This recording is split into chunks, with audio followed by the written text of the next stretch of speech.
Talk live. Hello, my friends. How are you doing? Sound should be working. Maybe the camera a little bit. Oh, maybe not. Ooh. Okay, that's good. All right. So how are you doing? How is your day? Today, I'm just streaming on YouTube, so I changed that back. Was kind of a test for 1 month to see how that goes. All right. I hope you're having a good day and a good time. And also I have a surprise for you. This is why this is a little bit delayed, because I have prepared the Black Friday sale of all my bundles that I've created so far, of course. So I will share that in the stream today. Let me pop out the chat here. So there we go. Let's say hello to everybody who is here. Hi, Cord. Thanks for joining. Hi, DV from Colorado. Hi. Oh, Cord is also from Colorado? No. Okay, I see. Good. Hi, Nate. How are you doing? Thanks for joining. Hi, Jens. How are you doing? They had snow yesterday. Okay, interesting. Where's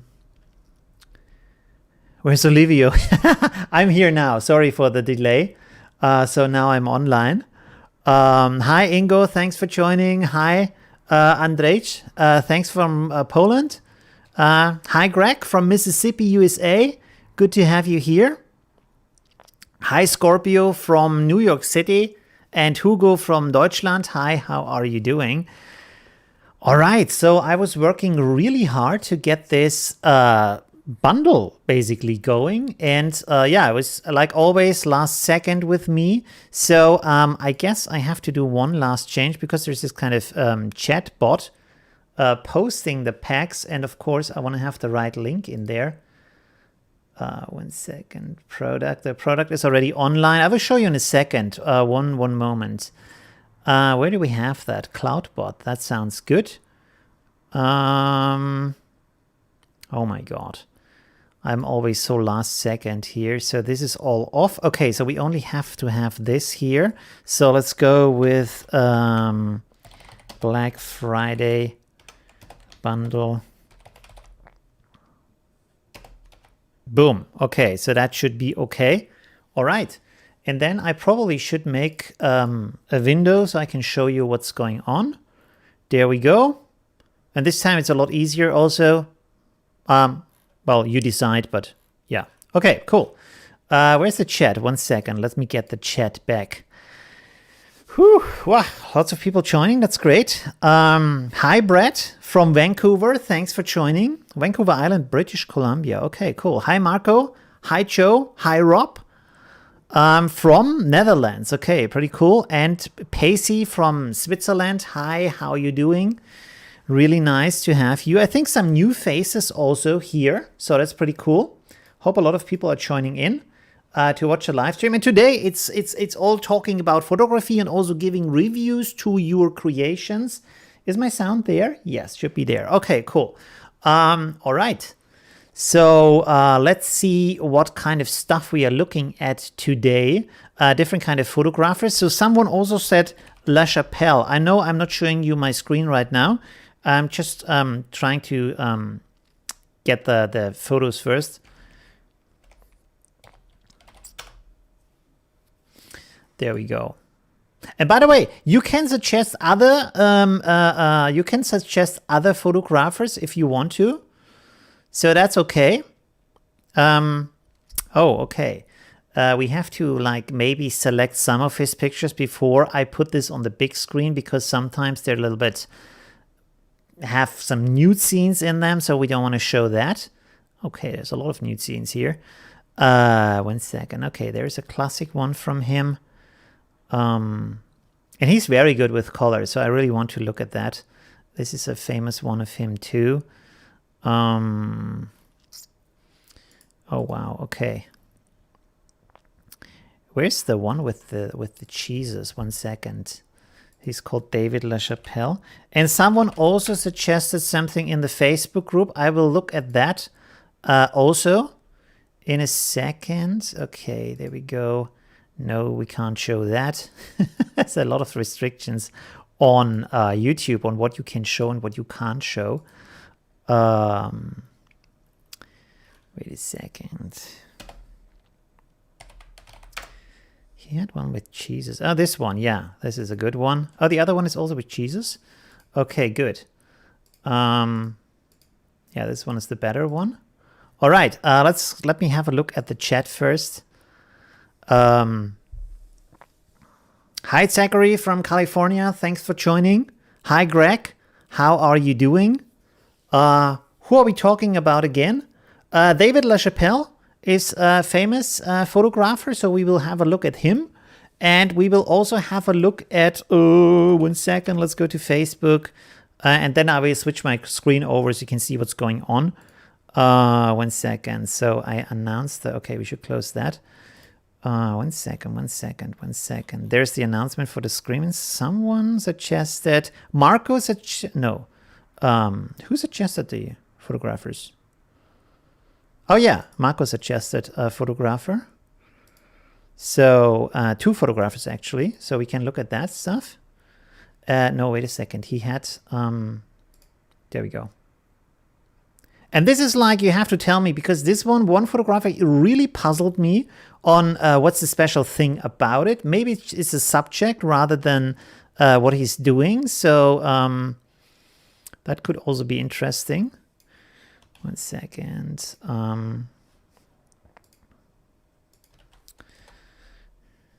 Okay, there we go. Good. So let's switch maybe the screen. Okay, first of all, yeah, let's switch the screen. Wait a second, work live. Boom, there we have it. Okay, so this is my screen that you're seeing right now. And let me restore the chat over here so I can see the chat on that side. And there's some stuff here on my screen. What is that? Okay, there we go. Good. All right. So, like I said, today I'm kicking off the Black Friday sale, 80% off. I think like last year we did the same thing. This time, because we have so many packs already, I created 19 packs over the last 1.5 years. A lot of really interesting, crazy stuff in there, creative stuff. So I split it up a little bit in 3 different packs. You can see here what is in there. You can like compare them. Some have overlapping content, of course. I kind of try to mix them to get them together to make sense. And then there's also the complete bundle where you have all the 19 packs in there. And because it's 80% off, even if you have some of the packs, it still makes sense. You know what I mean? And also down here is the introduction video. So you can look at all the packs and to see what are they exactly if you don't remember what they are. Because some are actually a little bit long ago, like from 2019, and some are really complex packs like these, what did I do here? These slideshow designs, really complex, crazy thing I did here, a lot of work, really interesting. So yeah, have a look at that. And all of these have 10 different bundles in there, always the Pro Pack version. And the one down here has all of the 19 different bundles in here. Just saying. So just telling you about that. Let me put that in the Black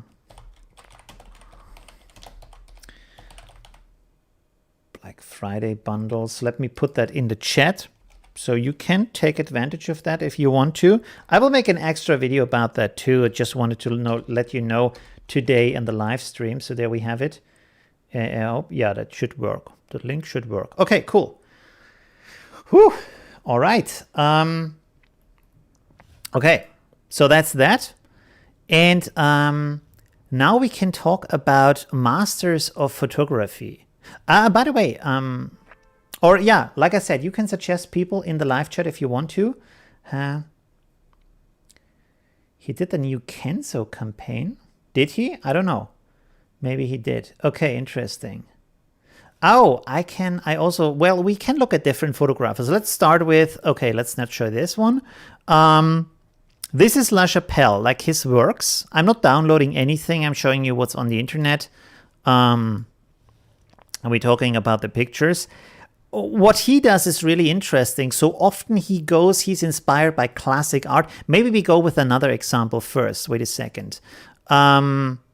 This one is a famous example. Again, another Jesus scene. And the interesting thing that he is doing is, first of all, he's inspired by classic scenes, which a lot of artists are. It is a very powerful theme to go with. And by the way, if you don't like, if you have a hard time finding good ideas what to work on, that is a good way to go. Go with classic stuff, especially things that are not copyright protected anymore. Like, don't go with Mickey Mouse, rather go with, for example, Frankenstein, because that's an old novel, it's not protected anymore. You can do with that whatever you want. Or with old gods, like Christian god 2000 years old, Greek gods, like northern gods, stuff like that. You can make that as a topic. And for example, in the Greek mythology, as in the Bible, as in the like Buddhist philosophies, there is a lot of interesting views on the world, on moral, on a lot of different things that you can make as a topic and create as a story. You don't have to create the exact same thing that is talked about in that story. In that philosophy, mythology, whatever you want to call it, but you can apply to the like situation today and see how can we make that into something interesting that fits, maybe picks up something that's happening today in our society. I mean, Jesus, or like being a prophet, or being a god, or being like a half god, or whatever. This kind of superstardom thing is very popular right now because of internet, social media, people on TikTok and Instagram, and all these kind of larger than life figures. And what does this do to our society? That's a good topic, And you can work with that, and you can use classic compositions to work with that. So that's a great way to have like 90% of the idea delivered to you from the masters of art through history, and then you put on your own spin. That's the last 10%, and you have a great work. So that is actually a very okay, my bot also posted that. So that's actually a very good way to create interesting artworks, right?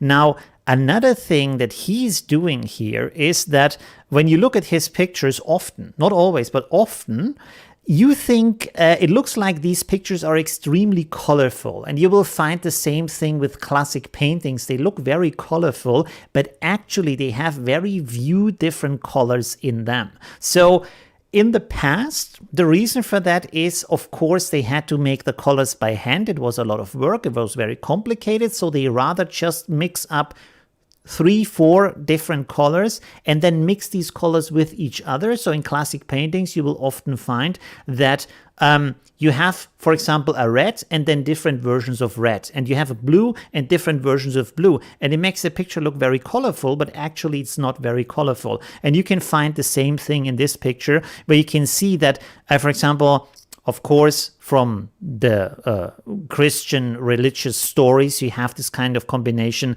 of red and blue, and they have meaning in that context. So that makes sense that he's wearing that. But then you will find that these colors are repeated in the rest of the picture. So this guy has a blue jacket, and this guy has a dark blue jacket, and this guy, he has a red trouser, and there's red stripes over here, and also the the fabric on the table is blue and red, and you have some yellow in there too. So you have some yellow in the fruit on the print, and there is a yellow fruit right there, and there is a yellow shirt or orange shirt. It's like a variation, So shirt is yellow or orange, there's a hat is yellow orange, so same colors, you know what I mean? And the good thing about that is this creates harmony in the picture, it's easier to look at, it's more, the things just fit better together if you do that, and it's a lot easier to do that. Also, if you create designs, or if you create art in general, if you decide on 2 or 3 colors that work great with each other together, and you make just variations of these colors, there is instant harmony in there. Of course, you should choose colors that have a harmony with each other, but that is actually easier than you think, because there is tools for that. So that's pretty interesting. By the way, sorry, I'm already talking like full speed, but actually you can ask questions. We should talk about this. It's a conversation, but I'm always like going full speed ahead, just saying what's in my mind. But tell me in the chat. I will look over there. So Kurt says, love his use of saturated colors. This is one of his how do you say, signature things that he has very powerful, like pow in the face colors, very intense. You can also see it in his other works. So yeah, and you can make this to your style, you know, also that's also a good thing. If you like repeat things. Magical Autumn looks in master classes. Oh, okay, cool. Very nice. Thank you, Scorpion. Pretty cool. By the way, they're also included in there. If you think like, oh, I just bought that, so and now it's discounted, think about the rest of the stuff you get for free, because you pay like for 2 packs and you get 10 packs. So you're not losing in anything, basically. You know what I mean? Is there a real photo or is it a composition?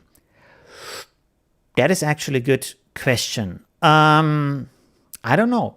I actually don't know about this picture, but it might be a composition of multiple shots because of how many people are in there, you know? So you would take a series of a lot of different pictures and then just take the best parts of the different pictures and say, okay, I like the face expression of the guy here on the left in picture 1, and I like the face expression of the guy on the right here in picture 15 or something like that. And you can combine that if they don't move too much, and you can really control these kind of things. Also with the lighting and stuff, you can do a lot of things there too. And this, I would guess, is not a real room. They just built this up as a stage scene and just put the lights up there from all the different kinds of positions, so they have more control over that, right? All right. Yeah. And he has a lot of works like that. And I mean, yeah, he's really good with composition.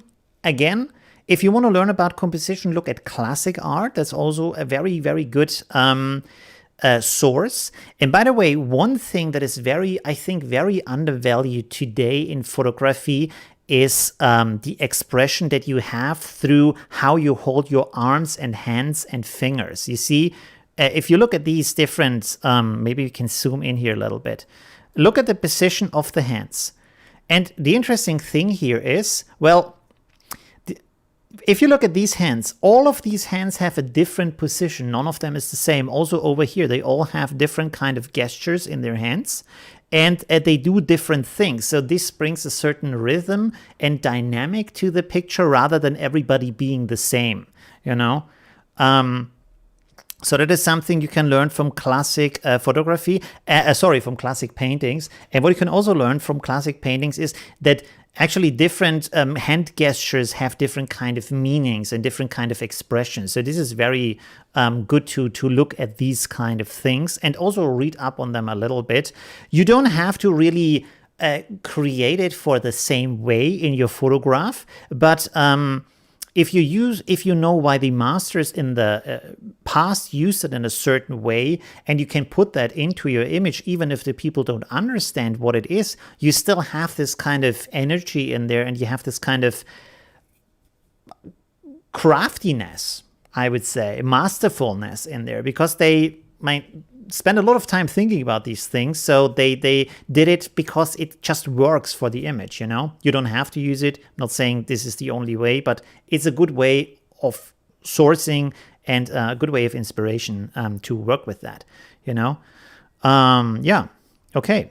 And I mean, from the overall composition, this is also very nice work. And of course, you can see that everybody, everything that's happening is basically going towards the Jesus figure in the middle, you know, everybody who is like looking at him, the positions are there, these legs are leading into the picture, so everything is like in that kind of situation. And you have this kind of also circle, so there's a free area here where it's not so much going on, and you can focus on that figure in the middle, so that's very nice. There's a lot of thought in there, and yeah, it's just like you get a lot of that from classic paintings, because they have to arrange it in a way that makes sense for the picture, and everything is just created from the mind. So you don't have to worry about, does it work in the real life, and can I place the people there or not? They can play around forever with different kind of compositions, and this is why their compositions are that much more intense and powerful and constructed in a way. You know what I mean?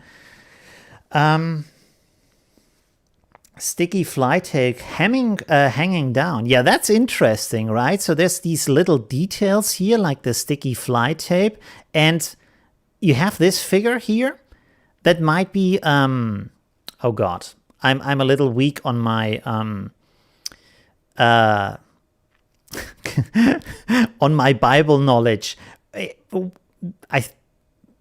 There was, I don't know, Mary or some. I mean, there is Mary, but there is another Mary too, and then there is another person too, another woman. So I'm not sure which one is connected to that Last Supper. I couldn't tell you right now. I'm sorry.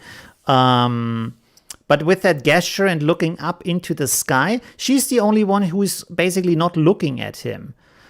So that's also interesting, and has this gesture up to the sky. So that's also interesting. Interesting little detail. She's coming into the door. Also being framed by the door. That's also an interesting element. Oh man, there's so many different things that you can talk about or read about in classic art and how it's constructed. It's really interesting. Judas, yeah. I wouldn't be able to say who is Judas here. I don't know. From all these guys. Maybe it's him here, that guy. Because the other hands are all like pointing towards Jesus. And then there is this hand pointing at this guy here. You see that? So maybe. I don't know. I'm not sure about that. Sorry. All right. So it's, I mean, LaChapelle is really great artist. Let's look at some other stuff he did. There's also a nice color combination. Is this one of his works? I think so, yes. Okay, good. Wait a second. There was another one. Here's a one from Elton John, where he took a picture of him. And again, you can see here, let's take another picture where you have more of an overview here. You can see the same thing is happening here. The picture looks very colorful, but at the same time, you only have two different colors, which is this orange and the red. Nothing else is happening. Okay, you have the blue, sorry. You also have the blue, so it's actually three colors in there. But it's limited, again, to these three colors. And at the same time, you have this kind of harmony because it's only three colors, but then also they are contrasting colors, which is also nice. And they have this very powerful dynamic because of it. So, also great. Yeah. Where was this other picture? This one. Also famous photo of him. Maybe make this a little bit bigger here. 1 second. Boom. Okay, that's very low resolution. Can we find a better one maybe? Or maybe go back to this. Maybe this is a good one. Nah, it's actually not too bad.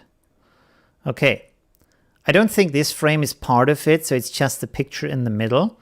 And yeah, again, very powerful colors, a very interesting use of that kind of composition and contrast between these very powerful figures in the foreground. And then you have this kind of classic, not so like party style neighborhood in the background, although one of the houses is wrapped in that way.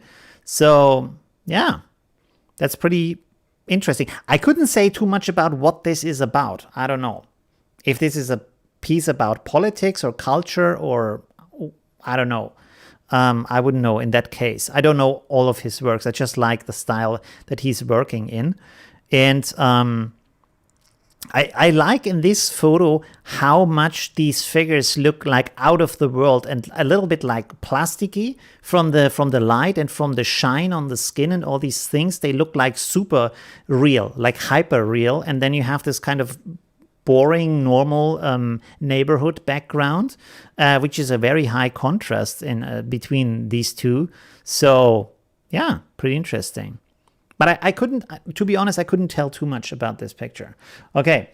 Very Warhol. Which one? Oh, the last one from Elton John. Probably. Maybe it's inspired a little bit by that. I don't know. So that's really interesting. Okay. By the way, let's go to one photo, and you have to help me here. This is a photographer that was suggested by Marco. Was it right? Yeah, Marco. There we go. So it's this guy here. And he's famous, award-winning documentary travel photographer specializing in recording cultural festivals and celebrations across the globe. So that's pretty amazing. that he's that successful, really cool. The only thing that I don't understand, and I can see it from a point where I say, okay, this is a documentary photo, so you can't like construct it that much. But at the same time, what I don't understand is the pictures look very normal. Like some of them, like this one, for example, that has a strong composition. There's a lot of stuff going on in this picture, so that's different. But then if you look at this picture here, sorry, that's the wrong one. I don't know. That's just a photo. I don't understand, you know? And there's a lot of those pictures that are just like, this is how everybody would photograph that person if you are there and just want to take a photo. So that's kind of, this is one thing I don't understand, but maybe that's a part of the documentarian style, you know? That it's more like lifelike, you know, like what you see in that kind of situation. So that's interesting somehow. At the other hand, I'm thinking like if you think, for example, about National Geographic and their photography, which is also like a documentation of what's there, they have a very distinct like artistic expression and like powerful photography, very different from this. So I'm a bit confused about this. Of course, I don't have to understand every kind of photography, you know? I mean, this is a cool picture here. This one is nice. Again, very nice composition and stuff, and dynamic and energy, and yeah, pretty cool photo. There's a lot of stuff that's like, okay, it's a picture. I'm confused. Looks like a snapshot. Yeah, some of them do, right? I mean, if you do documentation, probably most of them are snapshots, unless you spend a lot of time with the people and with the situation and stuff like that. So, I don't know. That's really interesting for me. I mean, what would you say? Is this like, are they super good pictures or normal pictures? You know, maybe I'm looking at it from a wrong perspective where they are actually really good photos, but I'm just like used to look at these like really photos that have a lot of composition in them and planning and all this kind of stuff. And comparably to that, it looks like very normal, but it isn't. I don't know. Let me know. What do you think? But I mean, this is like a photo, like how else would you take this photo, you know? It's just a picture of like, this is actually Greece, it's Meteora in Greece, like, and there's cloisters up here. So pretty cool. If you come to Greece, you should visit this spot here. Yeah. And by the way, I'm not talking bad about him. I'm really impressed and happy that he has so much success, and he takes the time and effort to photograph all these kind of festivals. Although here you don't see that many festivals. I guess you have to go to his webpage to see them. Here's like a bear festival somewhere in Russia, I think. No, Romanian bear festival. So that's pretty cool. Well curated. I see. Yeah, maybe that's also the point. Like this is also something that might sometimes is a problem where people like just post too many of their pictures and not just the best. And so you get the impression of, well, yeah, okay, hit and miss, you know. So it's a good idea to just post your very best work if you create a portfolio. Interesting. Yeah. Okay. And like I said, maybe it's more about what he's photographing and not how he's photographing. That could also be the case. Who was the other photographer? This guy here. I don't know anything about this guy, although he has a very powerful composition and uses kind of these classic things on how to compose an image. So that's pretty cool. And maybe also something I feel more comfortable with. Maybe I'm old school in that way. Who knows? I'm wondering whether these images have a strong impact when grouped together per project. Yeah, this is actually a good idea. So let me go up here, and I think he has does he have a link to his website? We can just look for his website. 1 second. And then there we go. Yes, that's him. Okay, there we go. And here's some awesome examples. So those are pretty cool from the little slideshow at the start. And then let's click here and let's go to Bear Dance. I hope there's no nudity in there. No, it looks good. Okay, so this is just about the festival. Oh no, there's more here. Or is it? No, there is not more here. That's everything. Okay. So this is a kind of certain modern style that's also famous with photographers. This kind of how can I say? Yeah, documentarian, being there style in the situation, like a witness that is not like apparent to the people in the room. You know what I mean? This kind of being there like a ghost and looking at the situation as it unfolds naturally. So that's kind of an interesting style. And in some of his pictures, that's the case. Like here, for example, looks like it's just like things happening and you can be there. And that's kind of the special moment that you get. Do my IG next. I'm not reviewing Instagram accounts. I'm reviewing photographers. I like famous photographers, I guess. And this is probably another of these examples. Yeah, so that's interesting. That's a certain kind of style, you know. So that could be interesting.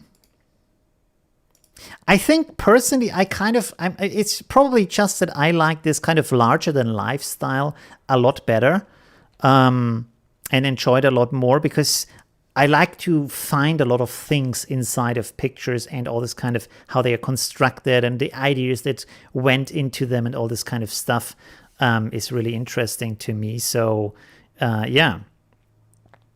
I don't know. Okay. Let's look at this other photographer here. I guess he's a street photographer, so this looks like not planned. But there's a lot of composition in there. So this is what I meant. Like this is also in a certain way a documentation, but at the same time you put some style to the documentation, and it goes by these kind of more classic rules of how to compose a picture. And you see in a lot of his pictures here, if you look at them, even in the small versions, that he likes to have this kind of dark silhouette against a white or bright background. So you can see the figure really well, like the outline, but not so much the figure. So it keeps this kind of a little bit of a secret and a little bit of a story in there. You can imagine yourself how the person looks. Is this a young guy? Is it an old guy? You don't really know from the picture. He has kind of an old styly way, but this is an umbrella. I don't think this is a walking stick, but it looks like a walking stick. So there's a lot of interesting stuff going in here. And yeah, it's very nice, very interesting. Also, it's kind of, he looks a little bit old schooly and kind of like static, rigid, you know what I mean? And then you have this soft flow here from this kind of, oh God, what's the English word? Train tracks. All right. So this has kind of a soft element to it. So that's interesting. Yeah. Here's another picture of the same photographer. Maybe we should make them big too. 1 second. And you have the same thing here. And this is, by the way, this is the cool thing that you can do with black and white photography, especially, is that you can focus on these structural details and you can play around afterwards with where is light and where is, not where is light and where is shadow, but because you have these different colors and you can decide should this color be dark or bright, you can afterwards decide where the highlights are and where the contrast is and how the picture is composed, if you know what I mean. I think I've showed this in my tutorials also, or in the live stream, these kind of things. Fly on the wall photography. Is that the name for it? Fly on the wall photography? Really? I don't know. That's interesting. Okay. Sorry I'm late. Don't worry. Hi, Rainmaker. Thanks for joining. So that's a really cool composition. And this is, again, here, he's using the architectural structure to build up his picture. Very nice, again, like all these lines coming towards the guy that you should look at. So the head of the guy is basically the focus of all these lines. So that's pretty interesting. It's pretty nice to combine this kind of one dominant figure, and then the architecture, the surrounding is kind of telling a story, putting him into a scene, making that person more important because of that. That's pretty cool. That's a very nice style. And it's interesting to try to train yourself to do that. Because, and this is kind of a thing that still amazes me about art, is that every art style is really complex and complicated. And this is why most artists focus on just doing one thing, because being an expert in one thing and really good at that, and really like a master craft worker in that kind of style and that kind of look, is very difficult, and you take a lot of time to be able, for example, to capture a situation like that, and know where you have to go, when you have to take the picture, what kind of angle to take the picture from, so you get that kind of thing, you know. Of course, probably he has taken like 100 pictures and this is the best one, so this is also something to take into consideration. But still, over time, you're getting better and you're able to capture more of these situations, you know, especially if you think about how these pictures are constructed. And again, he uses a lot of the architecture around the figure to put the figure into a certain scene, you know, into a certain like more dominant situation. Like you have these columns here that are framing the guy, and then you have another pair of columns that are framing the guy, and you have these kind of shadows that are also pointing towards the guy. I'm not sure if this is actually like just a picture, or if he like put a light up there so this situation comes to be. I'm not sure. But a lot of stuff is like just working out like that for him. By the way, this is also interesting, is using a specific lens helps you to create that, because and by the way, this is also an interesting thing I heard another photographer talk about, where he said, well, the difference between a prime lens and a zoom lens is like a prime lens is where you can't zoom. It just has one length in millimeters, you know, like, and this is why it's called prime. It forces you to just work with what you have, and because of that you're limited, but in that limitation you can be more creative. But of course, different kind of lenses create different kind of dynamics in the picture and help you include stuff, for example, with a wide angle lens, or like exclude stuff with more like a zoom lens. But also it shapes the dynamic of the picture. For example, with a wide angle lens, you have a, how do you say, a stretching of the different elements of the body parts, stuff like that. Like, and then if you have a zoom lens, the shapes get more natural as they actually look. 1 second. Let's look at the chat real quick. Greg says, how do you find the style you want to dedicate yourself to? That is actually a good question. Well, one thing I would say is that when you look back at your life, you will probably realize that you have always been drawn to certain things that you like, you know? And it's good to look backwards, because there you see kind of this kind of red line coming up, and you have been playing a little bit with this and a little bit with that, but you always came back to one thing that really interested you, and that's really like making you happy to do it. So that's probably the style that's in you, that you are most linked to, I would say. You know, for me, it's kind of this larger than life, colorful, playful style that is very constructed and processed. But because, and this is, by the way, it's an interesting discussion. Should an artwork show how it is or how you think about it? You know, for example, when I see people who draw with a pencil a hyper-realistic portrait, I think, why not just take a photo?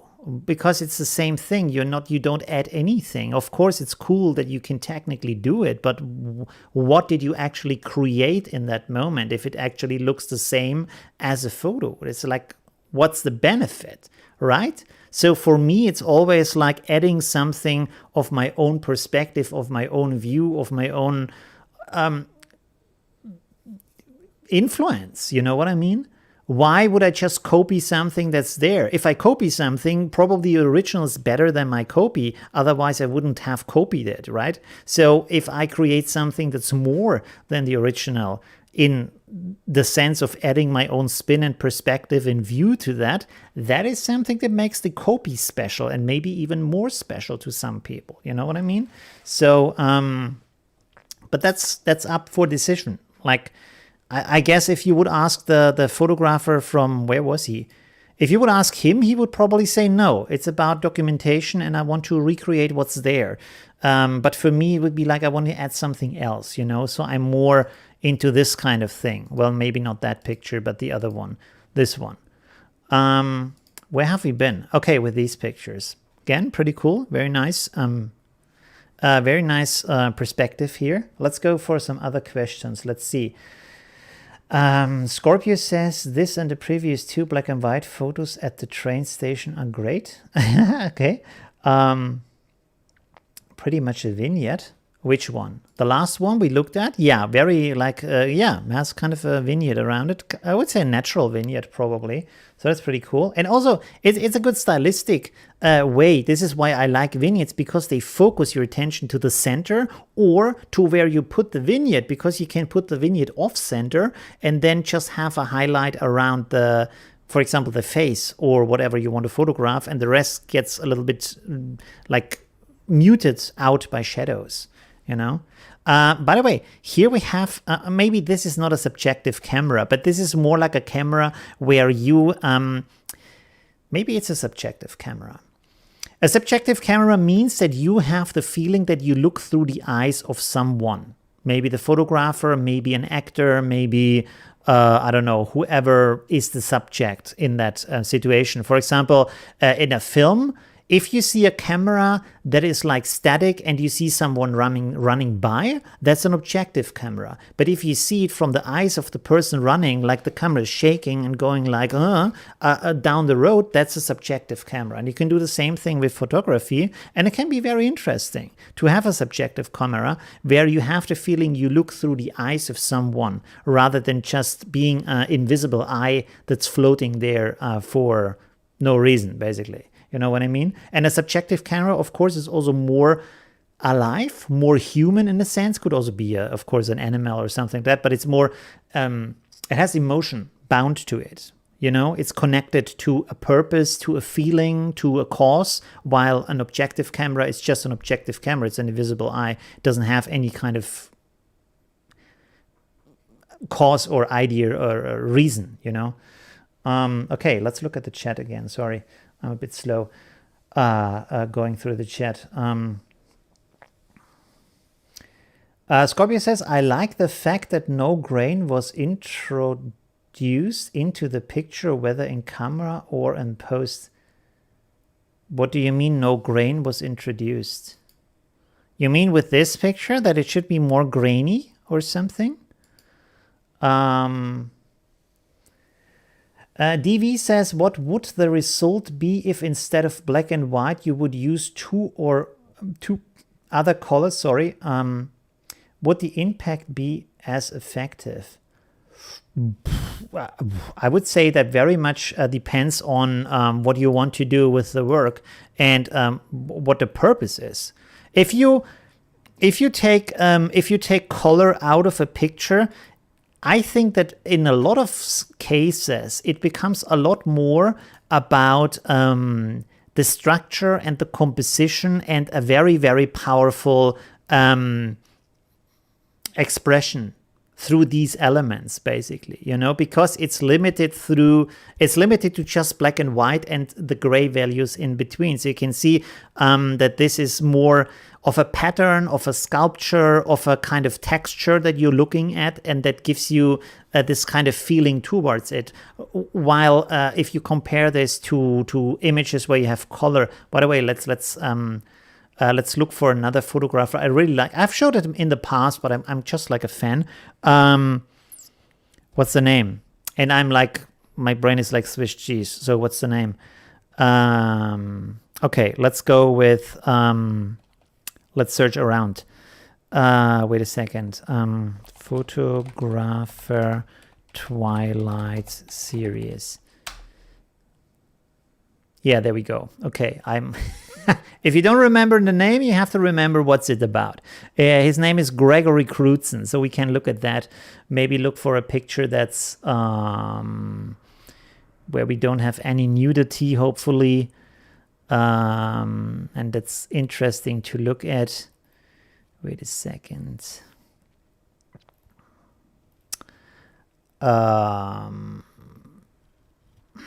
Okay, let's go up here again.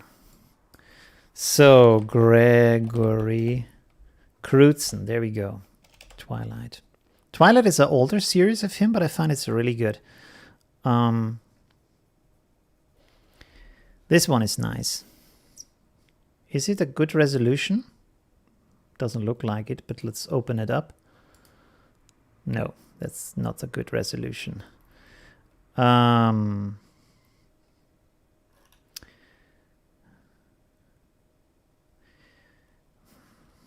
Wasn't there like a... Wait a second. Let's copy the image address and then go here and say we want to search for this picture. And then we go for all sizes. And then we should get one that's better. There we go. Ah, there's nudity. Okay. Damn. Okay. Why? Why does there have to be so much nudity in artworks? Come on. Sorry, I'm still searching for some... Oh, there you can see some kind of setup of kind of the stuff they're doing here. So maybe that's interesting to look at. And there's another one with nudity. Come on, guys. What's up? Wait a second. Isn't that the same one I've... No, this is a different one. And I think there's no nudity in here, so that's good. Let's go again.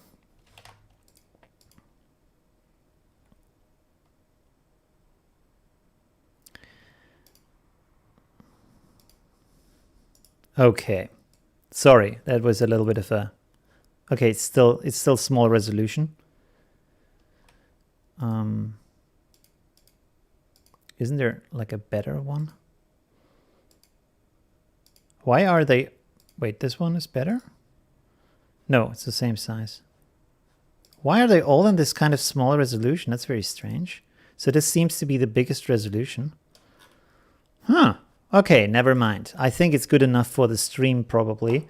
He's another one of the guys who really likes to construct the pictures and like think about a lot about the concepts. Let's go to the chat real quick. Wolfel. Oh, I forgot about that. Yes, let's. I hope he doesn't have any nudity in his pictures. No. Oh, okay, that guy. Yes, let's have a look at them, at him. But just to answer the question about black and white. So if you work with color, of course, you can work a lot more with feelings and how can I say, with different kind of emotions, feelings, probably the same thing, but you can use them for storytelling, and you can like separate things in the picture through color, for example. You have here these kind of blue and cold values, and then you have these kind of warmer values right in here in that area.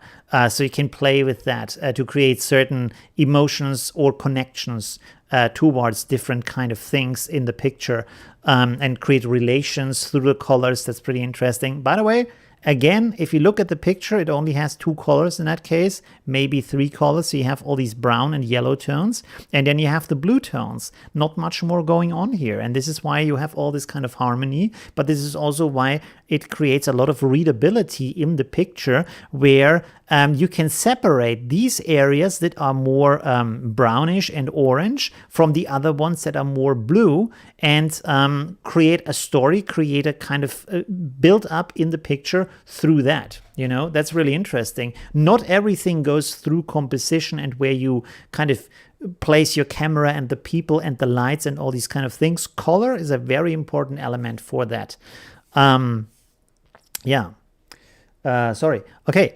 Of course, here again you have a lot of composition and stuff. And by the way, I would say if you use colors in a picture, I would say, and this might not be true, but I would say that you can be more complex in what you're showing in your picture. Because sorry, that's not the one.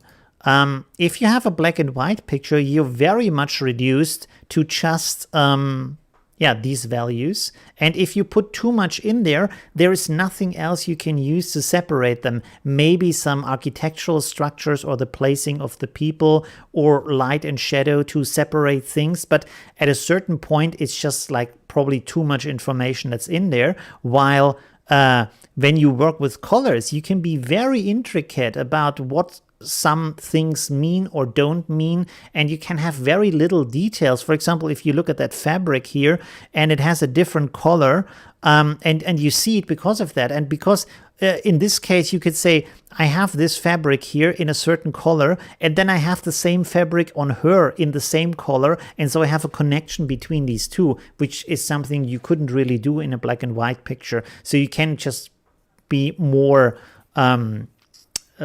delicate about the different kind of elements you have in there. By the way, to talk a little bit about that, and then we go to Warhol.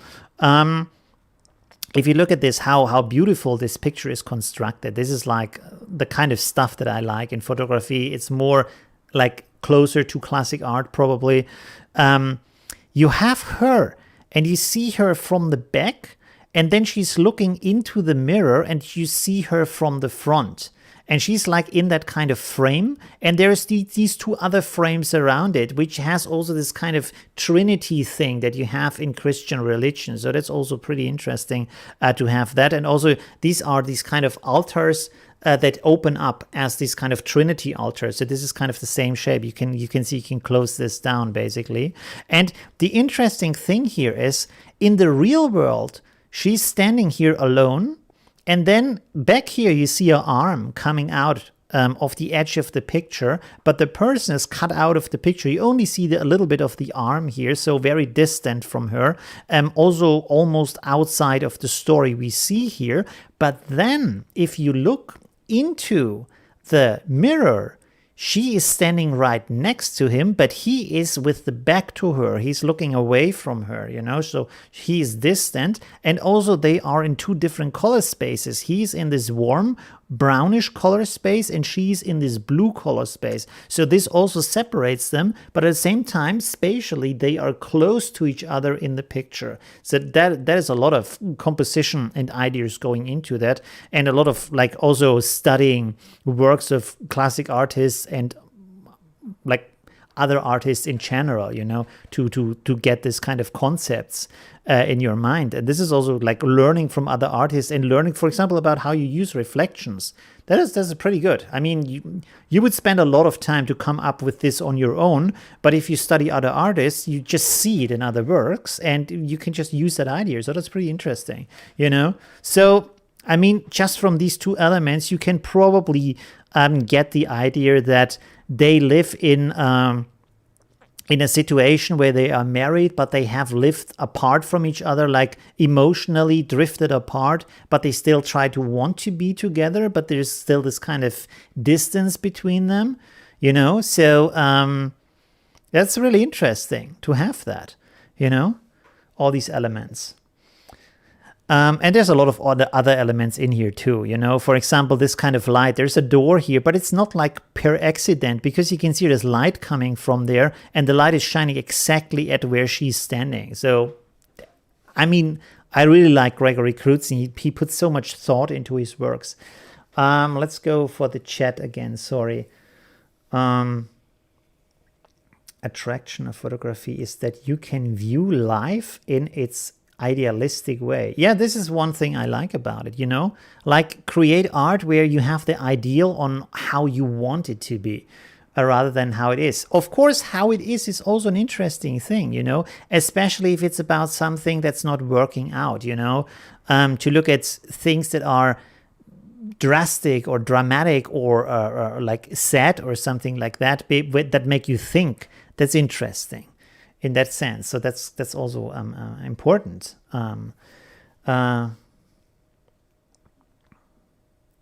Sometimes grain is introduced to make a black and white picture look antique.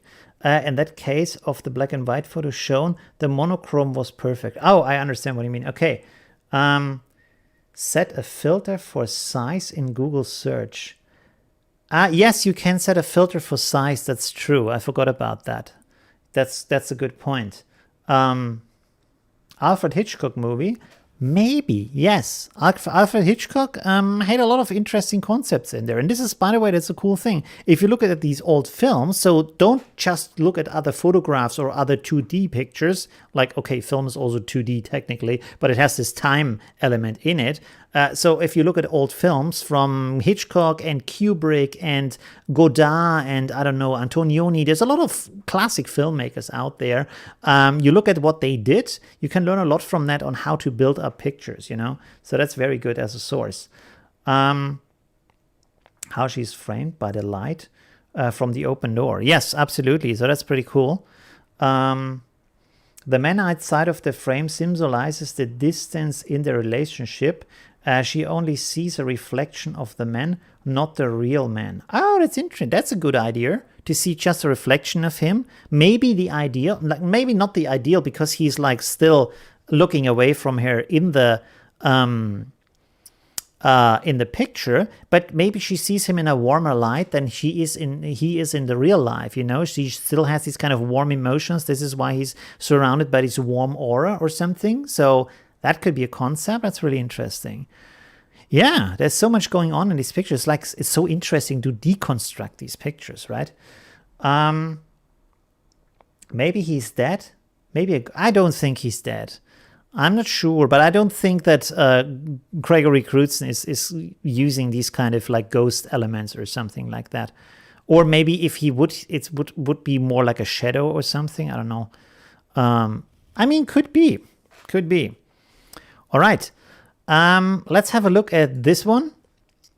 Very famous style that you see a lot also on Unsplash and stuff like that. By the way, here we can actually go for the size. Large, please. All right. And, okay. Recreating old Instagram photos. Is this from the same guy? I don't know. This is something that's a little bit hard to do here in Vienna because you don't have these neon lights all around. I think in the US or in Asia, you will find a lot of these neon lights or LED lights, this kind of light situation. In Vienna, not so much because of the regulations we have here. But that's pretty cool. And I really like this, how you can create these kind of light situations and kind of different areas in the picture also. So that's very nice to have that. And you can also, if you don't have that in your surrounding, you can use these kind of pocket lights here. This one, I have a very cheap Sokani light. This one, Sokani.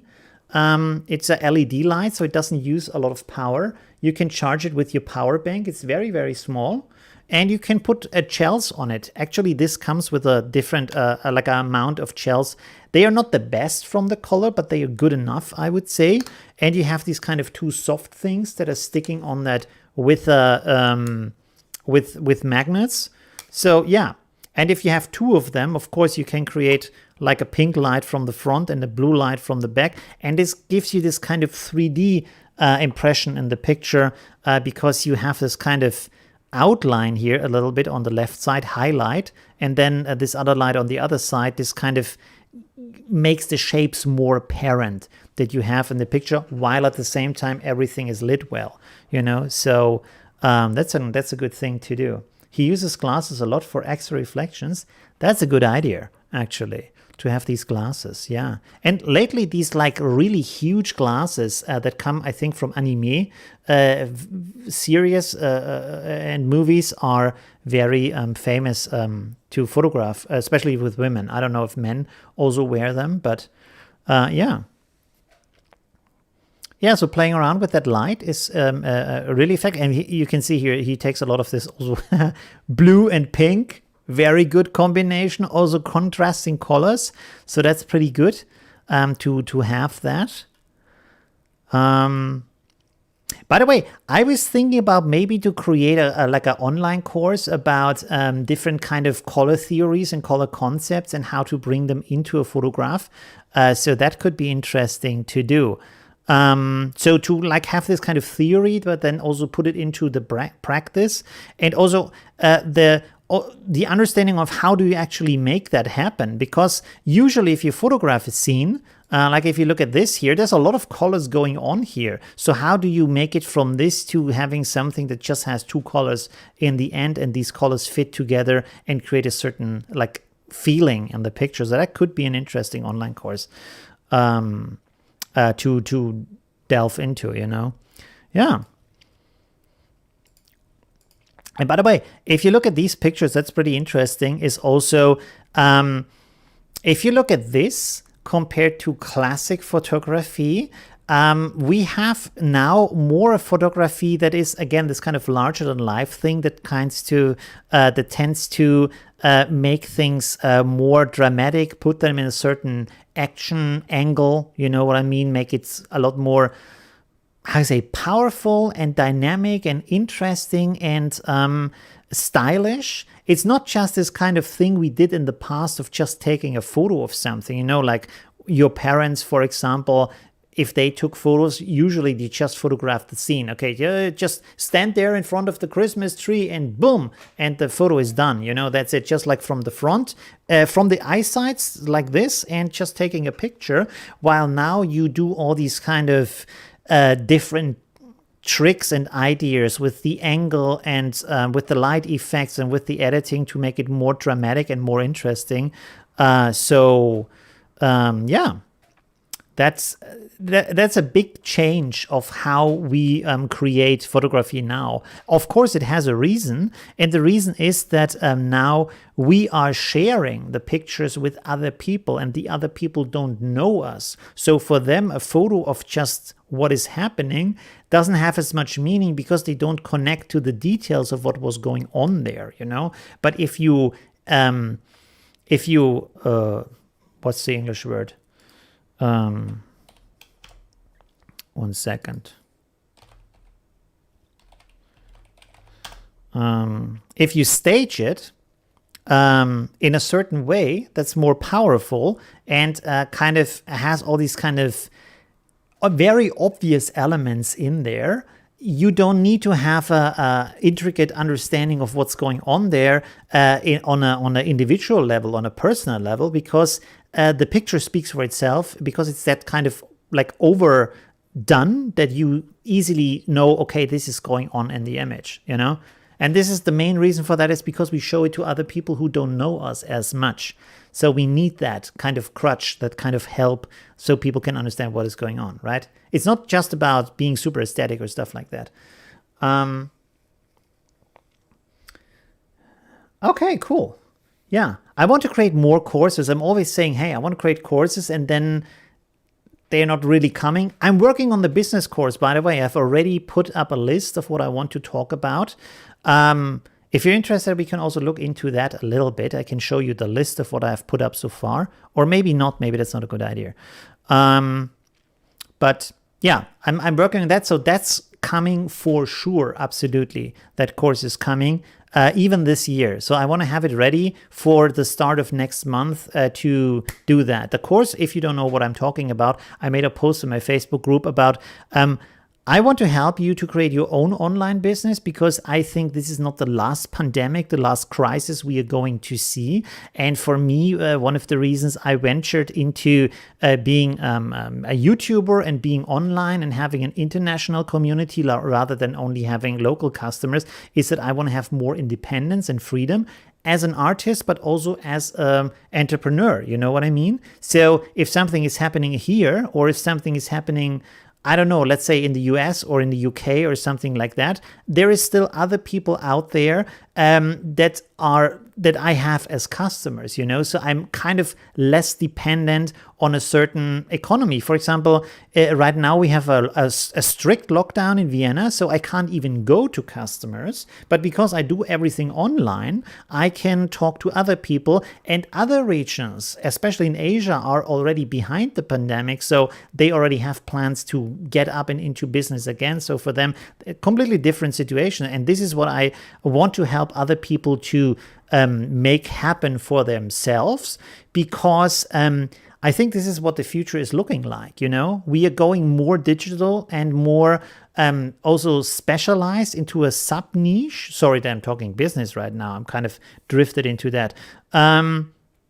So the benefit is that you might have a talent, you might have a craft that is maybe not needed where you are specifically locally, but it's needed in other locations around the world. And you have the ability to tap into that through the internet, So that's good.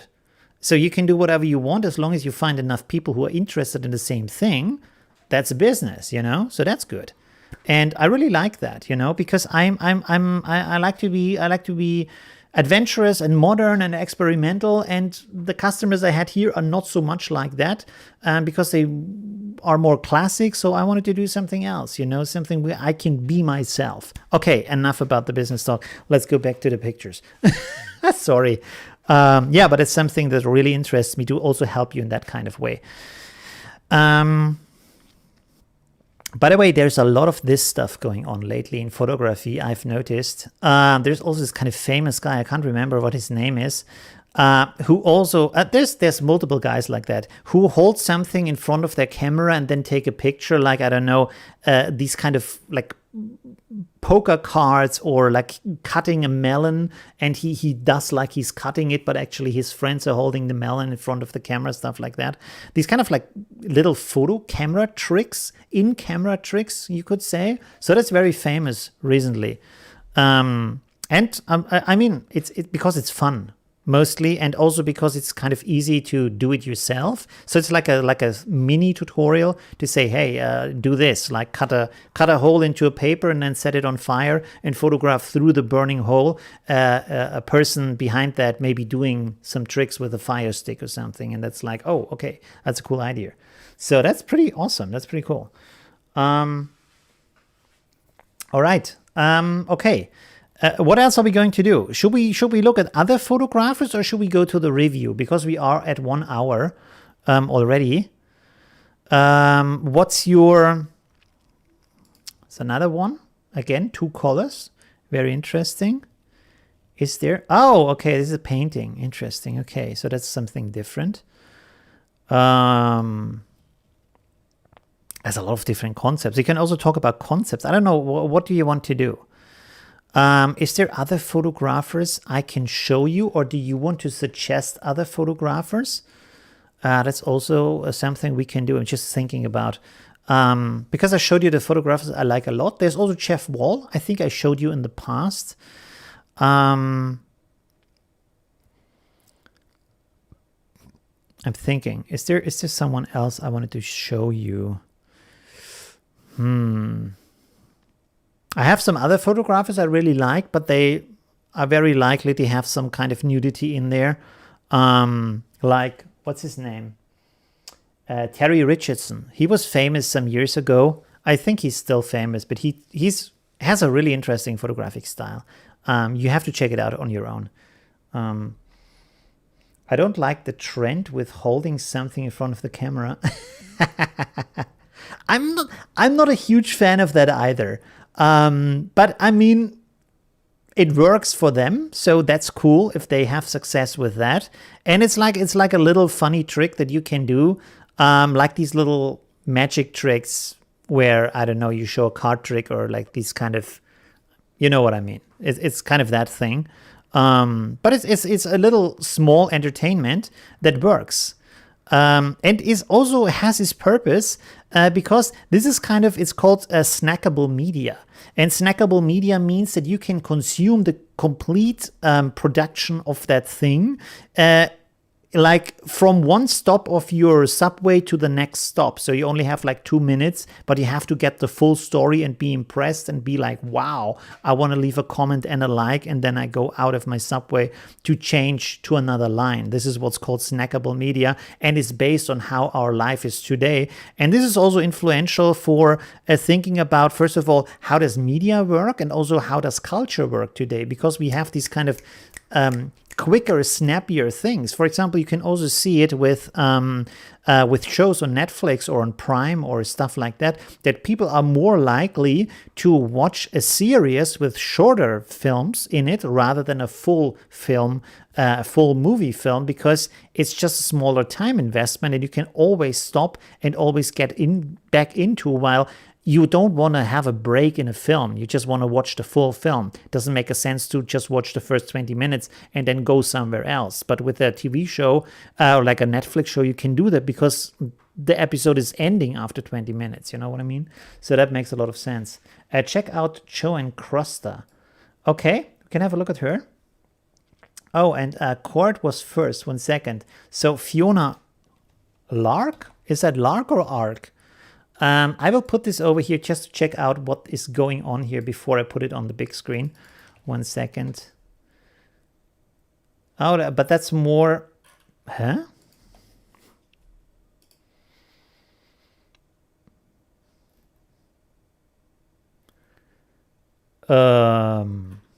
One second. I think we have to go to the website. There we go. Okay. That's an interesting style of photography. So this is more abstract, minimalist. At least these pictures here.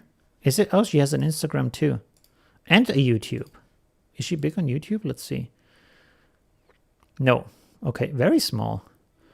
Oops, here's music. Oh, 45K. Okay, that's good. Nice. And this is like this kind of painting style, right?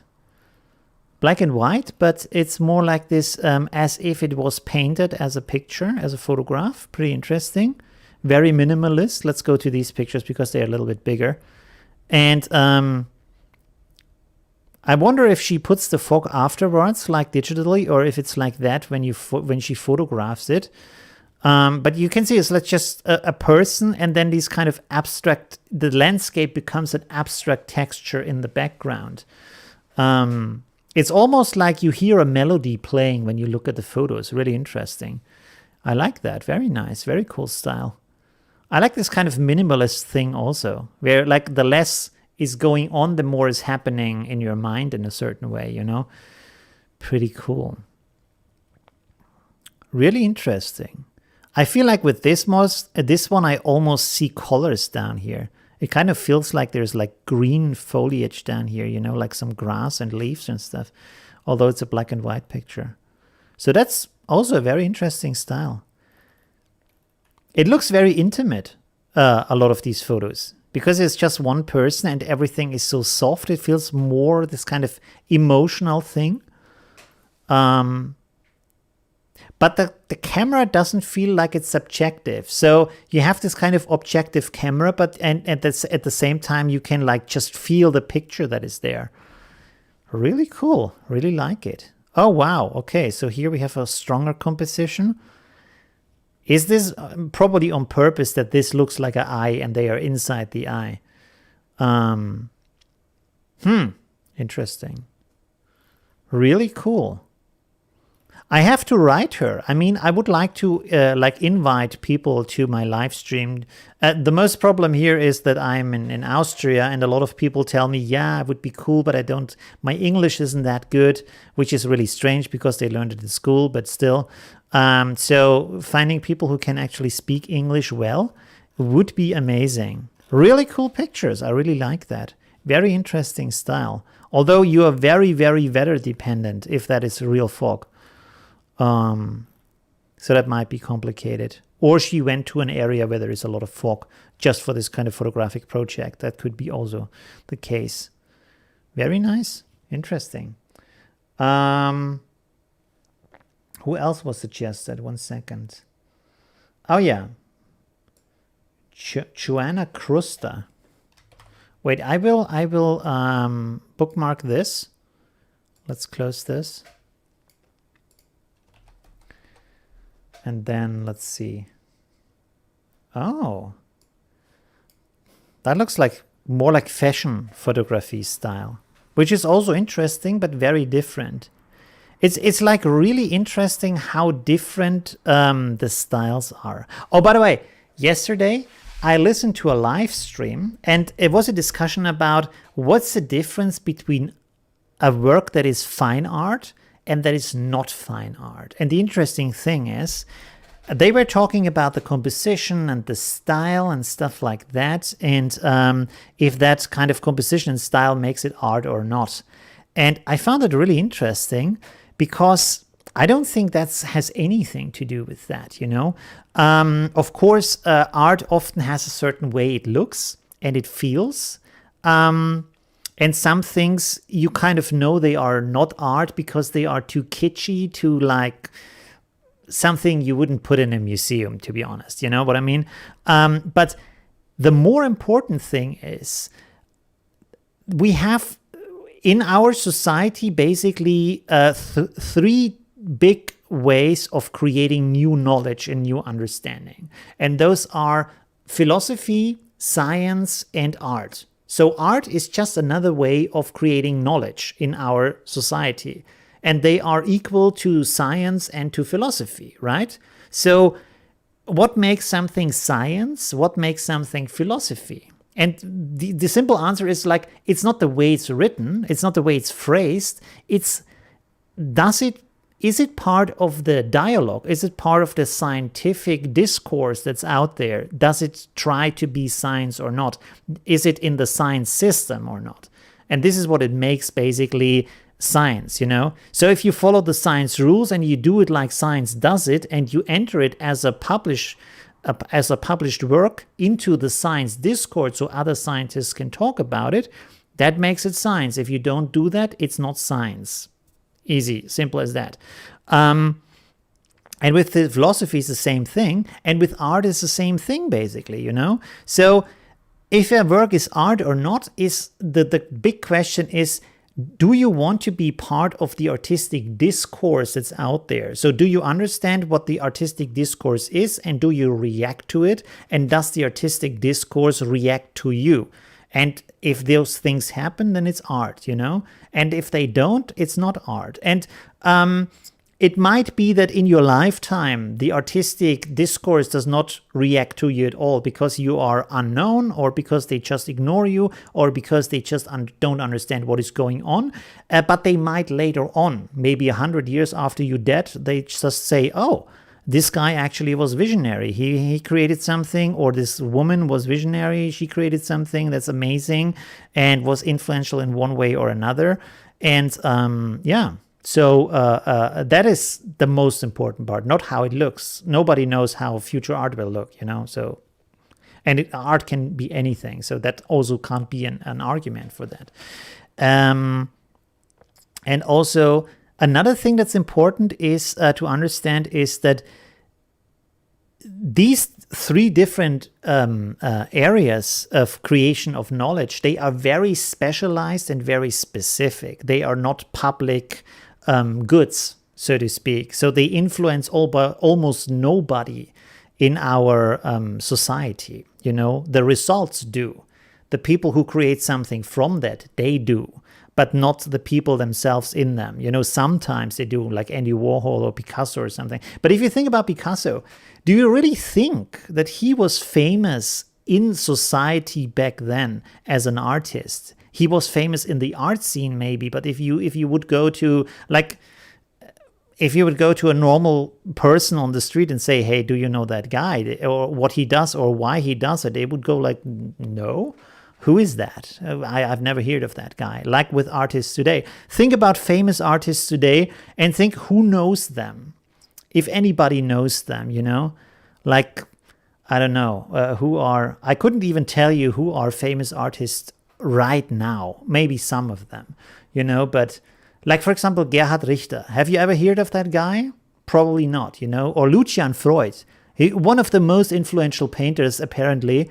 I guess you've never heard of him or seen a picture of him, or maybe you've seen a picture but didn't know it's him, or understand why he's influential, for what reason, because it's specialized in there. Just like we don't know who are the famous artists or who are the famous philosophers right now at that very moment, like, do you know who is Slavoj Žižek? Probably not, but he's famous in the philosophy scene, so that's a thing. Of course, there's like pop philosophers and pop scientists everybody knows about, but they are famous because they go into TV and they want to be famous, so you know about them. But most of the time, you don't know about them.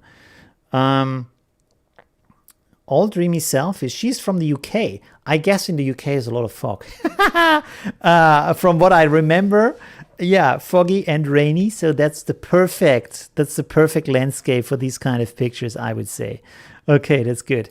Where can we sell our photos? That is the thing I'm talking about in my workshop about how to create your own business. And the one thing that is, like, for me important, of course, is different kind of business models out there. I can only teach how I do things and why they work. I never want to be in a pot where I am a little pebble in the desert, and everybody's like me. This is why I don't put my stuff on stock pages, and try to make money from that, because I'm 1 in a million and everything is like kind of equal, stuff like that. But if I have my own community, and if I'm about a solution for the problem of a specific community, and I understand them and they understand me, and I can help them with what I'm doing, then I'm the go-to guy. And so I'm not compared to someone else, maybe to 1 or 2 other people out there, but not like to millions of people. And this makes it more useful. And you can do the same thing with photography, but you have to find a niche, and you have to understand how to reach the people who are in that niche and fulfill their purpose. And I think this is also the main thing about business is a service. So you always try to help other people as much as you can. And if they like your help, if they need your help, then you have a business. That's the main thing. It's always about filling a need, and they want something, they need something. And if you can be the person to give it to them in the way they want it, that's a good thing, Sorry, we wanted to talk about pictures. I hope this is still interesting. With art, it's a little bit more complicated, because the difference is, in art, you create something and the others have to like you for what you do. While in a business, you create something for what other people need. So you go out there to help people, while with art, you expect people to come to you for just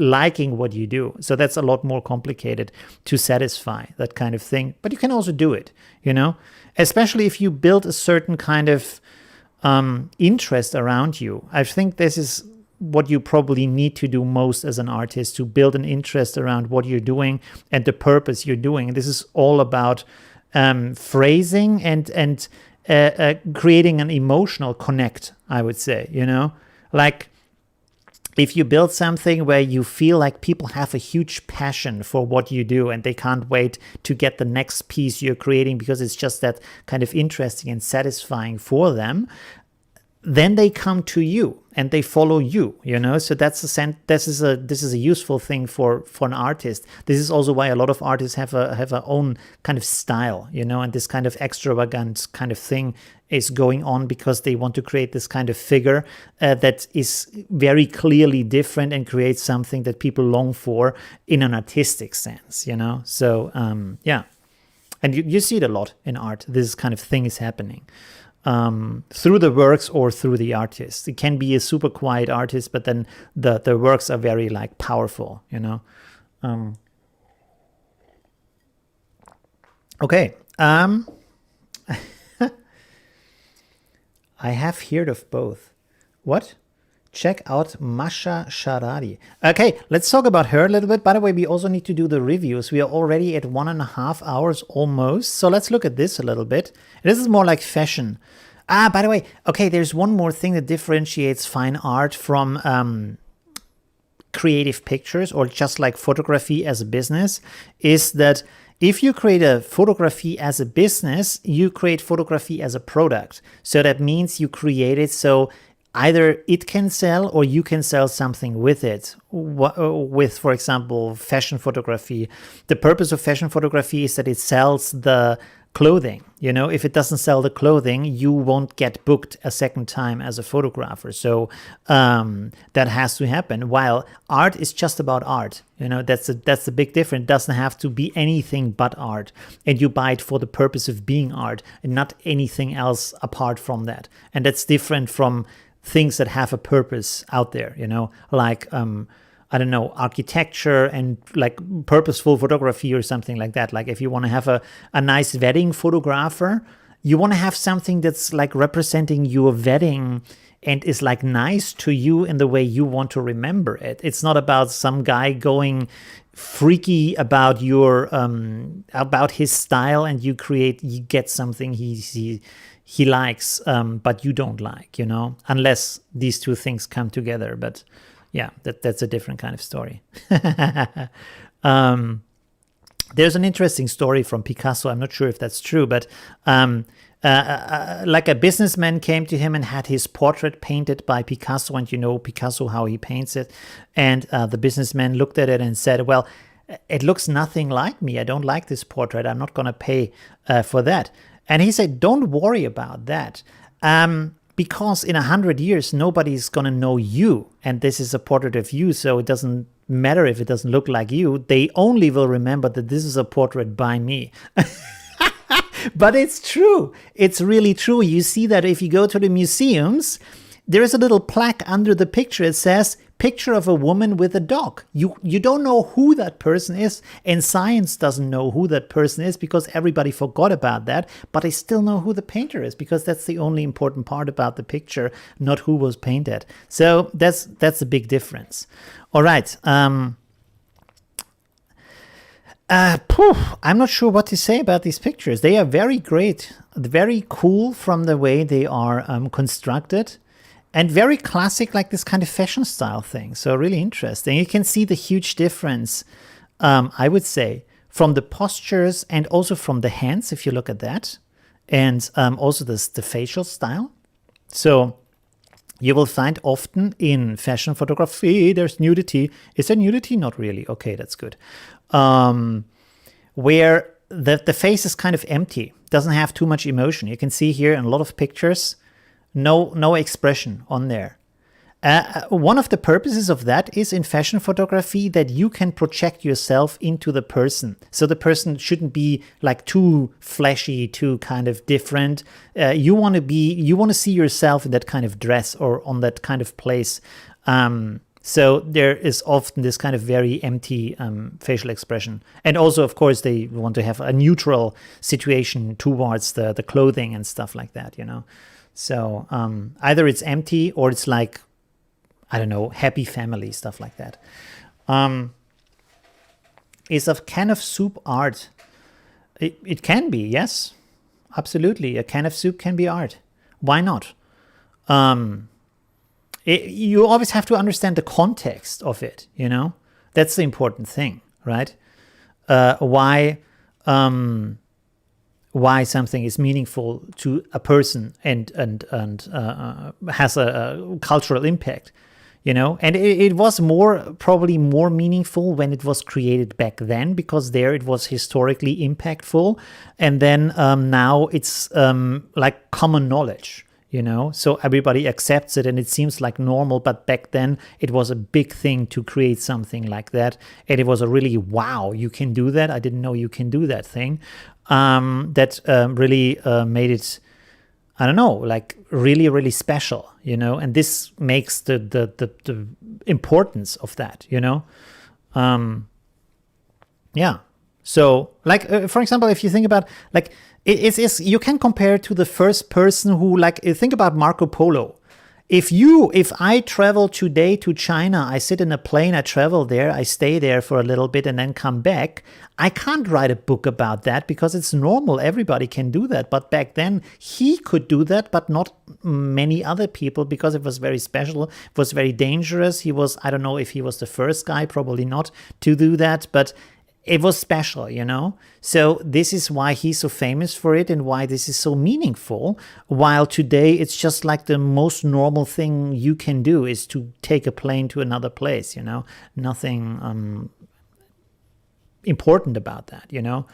And probably in 100 years it's normal to go to the moon, but right now we don't have many people who have been on the moon, so they are famous for it. You can build a life on having been on the moon. And in 100 years from now, it's like, yeah, really? Okay, I was there yesterday for a coffee on Starbucks Moon Edition or whatever, you know?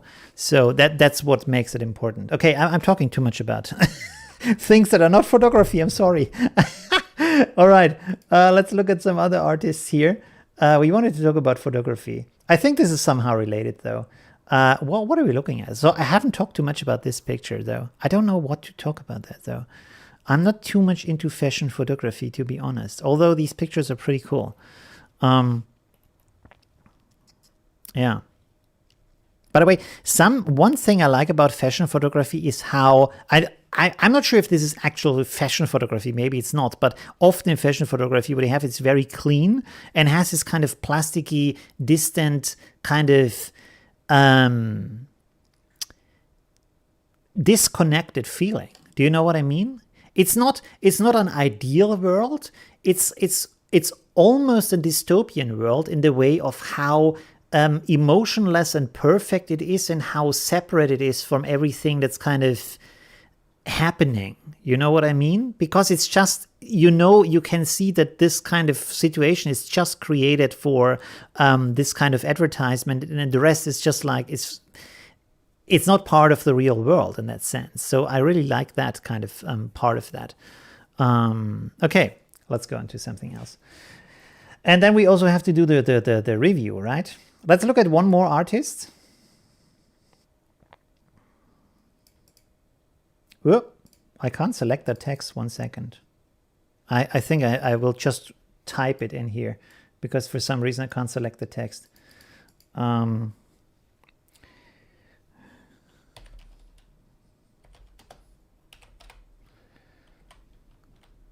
Masha Sharadi. Okay, let's go there. Oh, okay. Interesting style. Is there any kind of nudity in here? No. Okay, good. So we can look at that. Boom, there we go.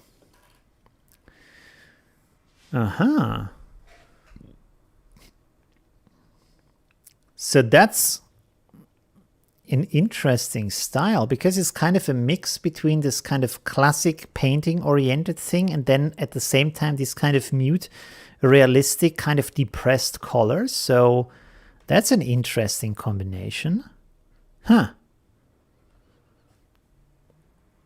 It's kind of interesting also how she isolates the subject in the image. You can see in, like, maybe it's just as serious, but you can see how there's a lot of stuff going on from this kind of background, but then it's very isolated. You have this kind of figure in here.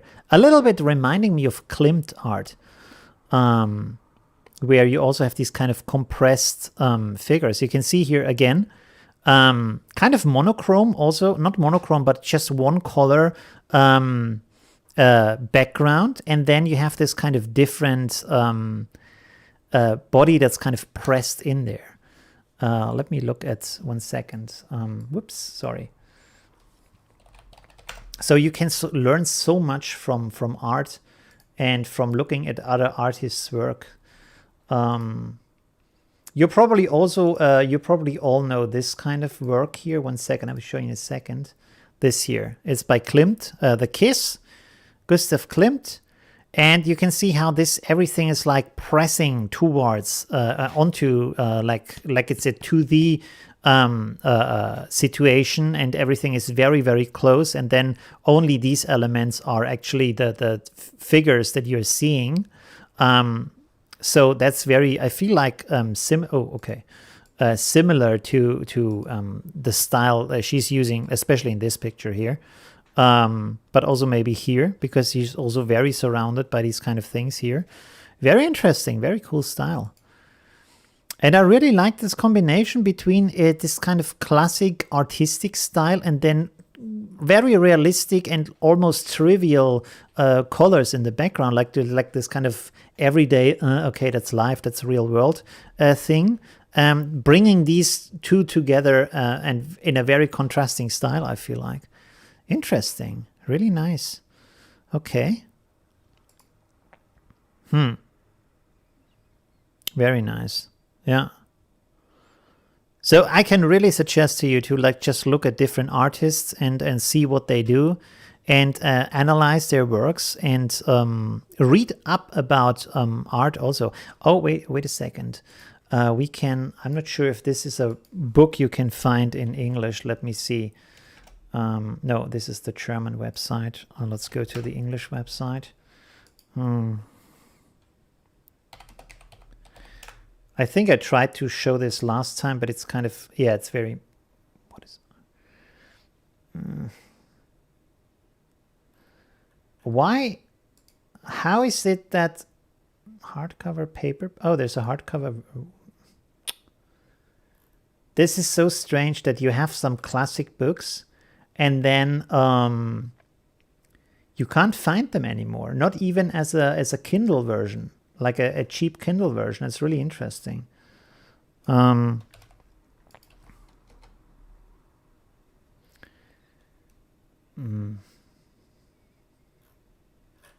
can look for the library, or maybe, I mean, there has to be something. Wait a second. PDF.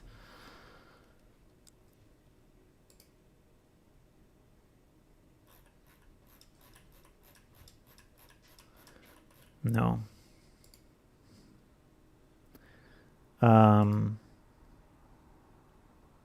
1 second.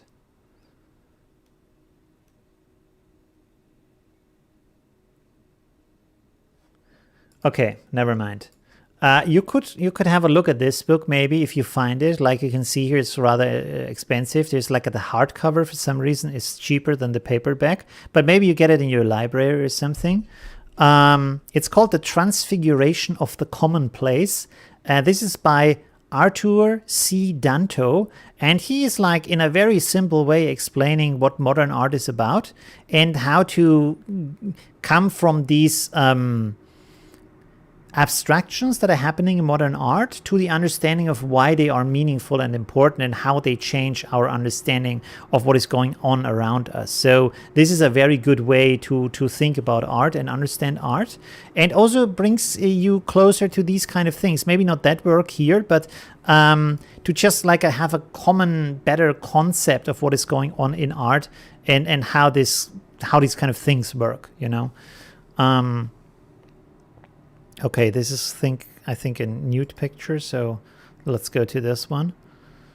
Those pictures are now different. Like this is again where you have this kind of difference between the foreground and the main subject. But I'm kind of nervous about clicking on those because sometimes look like nudes. Okay. Interesting. Should we do, let's do the review, right? Because only like 35 people are left. It looks like, or maybe not. I don't know. Okay. Every single day in a year, and through that project, she found her style. That might be a good way to find your style. So that could be good. Okay, let's go to Facebook. 1 second. Boom, boom, boom, boom. And do the reviews of the pictures because that was the challenge for today. And wait a second. Before we do that, also let me remind you that I started today Black Friday sale of all my packs that I've created so far. Just to tell you about that real quick. So I have created 3 different bundles that are specific for certain ways. If you just don't want to have everything that's in there, this might be useful for you. So there's a list of what's in there. And you also can have a complete bundle with all the 19 packs that I've created so far. And it's 80% reduced on everything I've created so far, you know. So the everything bundle, the complete bundle, it has my brushes, the slideshow design, the first LUT pack, the portrait styles, the landscape styles, the mock-ups, the autumn bundle, the winter wonderland pack, the mythical gradients, the glorious light pack, the laser delight pack, the light leaks pack, the mythical gradients 2, the analog dreams pack, the affinity photo macros, the magic of LUTs pack, the bokeh studio, the sunset magic pack, and the magical autumn looks pack. That is a lot of stuff to play around with. So yeah, you will be very busy. And because it's 80% off, it's very affordable too. So have a go. All right. Just as a short message. So you know about that. I will also post it in my Facebook group too. All right, let's have a look at all the entries here. I think there have to be a lot of entries here. And by the way, it's really interesting that a lot of people posted compositions here. Although I said you can just post a photo you want to have reviewed or a composition. But most people posted a composition, so that's really interesting. Oh, I should probably send you a link to the pack. That would make a lot of sense. Black Friday deal. There you go. I do this once a year, by the way. So if you want to take advantage of that, you should do it now, because otherwise you have to wait for a full year for this to come again. All right, there we go. So, oh, wow. Wow. Okay. I'm trying to think about my understanding of Hinduism. Who is the blue god? Is Vishnu? Is Vishnu the blue god? Let me see. Nope. Yes. All right. Got it right. It's Vishnu. Okay, good. Very cool. Very nice editing. Wow. I'm impressed. That looks really good. There's a little bit here on the edge where the edge doesn't look that good, but that's difficult to do. I really like the elements you put here. And the little skull. If you look at the original picture, wow. That's an actual really good work. Very nice. Very creative also. Really like that. So, oh, okay. No, that didn't work. 1 second. Let's open this up in the second window and then close this again so we can go forth and back. That is really nice. And the horns too. And I really like how you put the horns. Whoops. Okay, that doesn't work. How you put the horns into the hair so it actually looks like the hair is flowing around the horns. That is really nice. Wow, I'm impressed. Also like the composition with the light coming from the left here. And it's also realistic on how the light is then on her body. So that's pretty cool.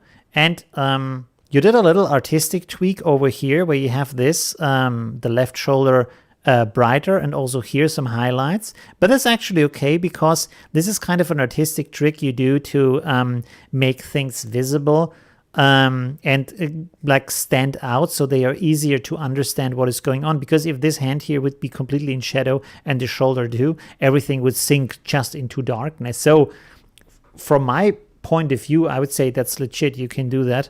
It's pretty cool. You could actually have done that also here, a little bit here on the horns, so you see them better, but you don't have to, of course. So that's pretty good. Really impressive. Wow. Very nice. I like the skull, how the skull fits in here. By the way, here's something I can tell you. If this happens to you, like this strange color thing that's happening, this is something Affinity Photo does. If you play with gradients and stuff, and you try to put a mask on that, the mask is not working as it's supposed to do. So make a duplicate of that and then rasterize it, and then just use your eraser brush to just paint that out. Don't use a mask, because a mask is not gonna work. For some reason, it's kind of an error, I think. And then you can have this kind of blue color just going up to the skull with that kind of thing. So that's an easy fix to do. I would make a duplicate and then rasterize it, because then if you want to go back, you can go back to that gradient or whatever overlay you have created for that, right? Another thing that's important here is if you rasterize that, you probably have to reset the blend mode, because if you rasterize it, the blend mode goes to normal, but often you use another blend mode, for example, soft light or screen or color dodge or something like that, and you have to set it to that again to get the same look again. So this is something to look out for. It's important. All right. Pretty cool. Very, very nice. All right, let's go to the next one. Wow, I'm getting a little bit sore. There is, oh, by the way, this was from Arichit. Arichit, thank you very much. Pretty cool. This is from Jens. HDR. A photo I made back in the summer in France. HDR merge of the abaya, the sant. Aha, okay. Pretty cool. Very interesting. Personally, I have to say I'm not a huge fan of HDR because it often looks very like unnatural. It's like too much. But if you like it, it's pretty cool. I would probably, like from my point of perspective, make the HDR a little bit less intense and have a little bit more like this kind of natural light feel. So we have this kind of more light atmosphere in here. Or you can go afterwards maybe also with create a pixel layer and then do this thing I often do to dodge and burn to just bring a little bit more light atmosphere, like a little bit darkness, and then maybe put in some more highlights to just get a more softer, more natural light feel in there, and also a light that kind of has this kind of, how can I say, story elements guiding the eyes a little bit to focus on the things that are actually important in the picture, because this is one thing that HDR does, and I think this is also visually confusing to a lot of people, is that because it makes everything kind of equally bright, it gives attention to all the elements in the picture in the same way, so there is not really a difference. You don't know where you should look in the picture, and because of that, it makes it a little bit more confusing to look at that, you know, a little bit more. The picture becomes very busy at that moment, while when you create these dark and light areas where you just paint out some areas, make them a little bit dark, a little bit more in shadow, and others brighter, you know where to look, and that you know these are the stars of the picture. This is where you should put your attention. So it's kind of an easier way to look at them, but that's really up to taste. If this is something you like, then that's okay too. You know, there's just different approaches to photography. Wow, sorry, I'm very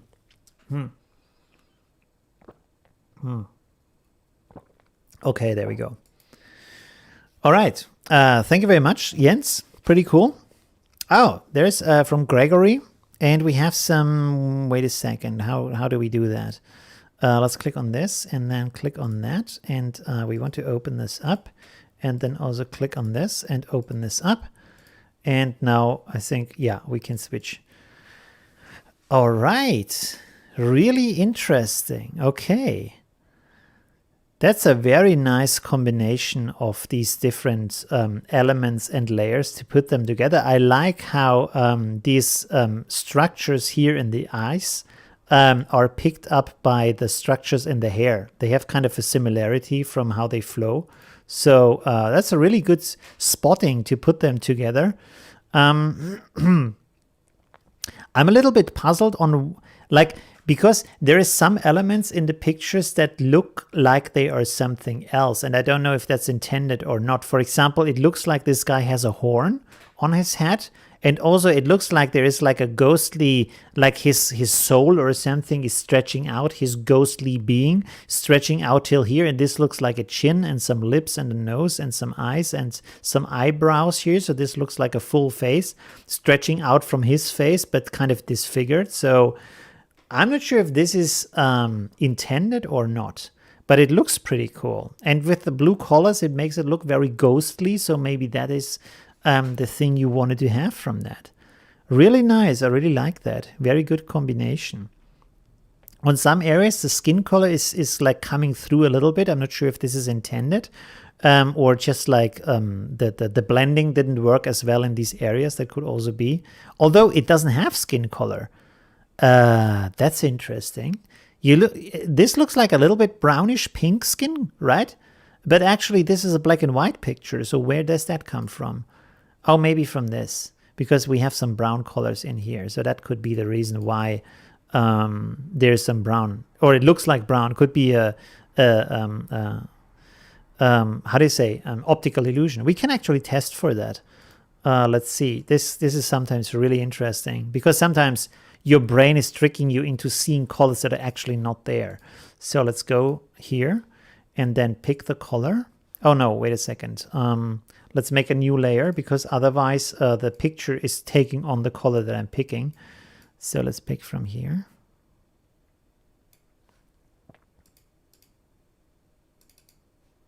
It's actually a blue color. That's so interesting. Let's go here. That is crazy. Do you see that? That's an actual optical illusion right here. Even when you zoom into, you think you would look at something that is orange. This part here, I think it's orange, but it's blue. These are all blue values. There's no orange. If you zoom in really strong, you see they are all blue values.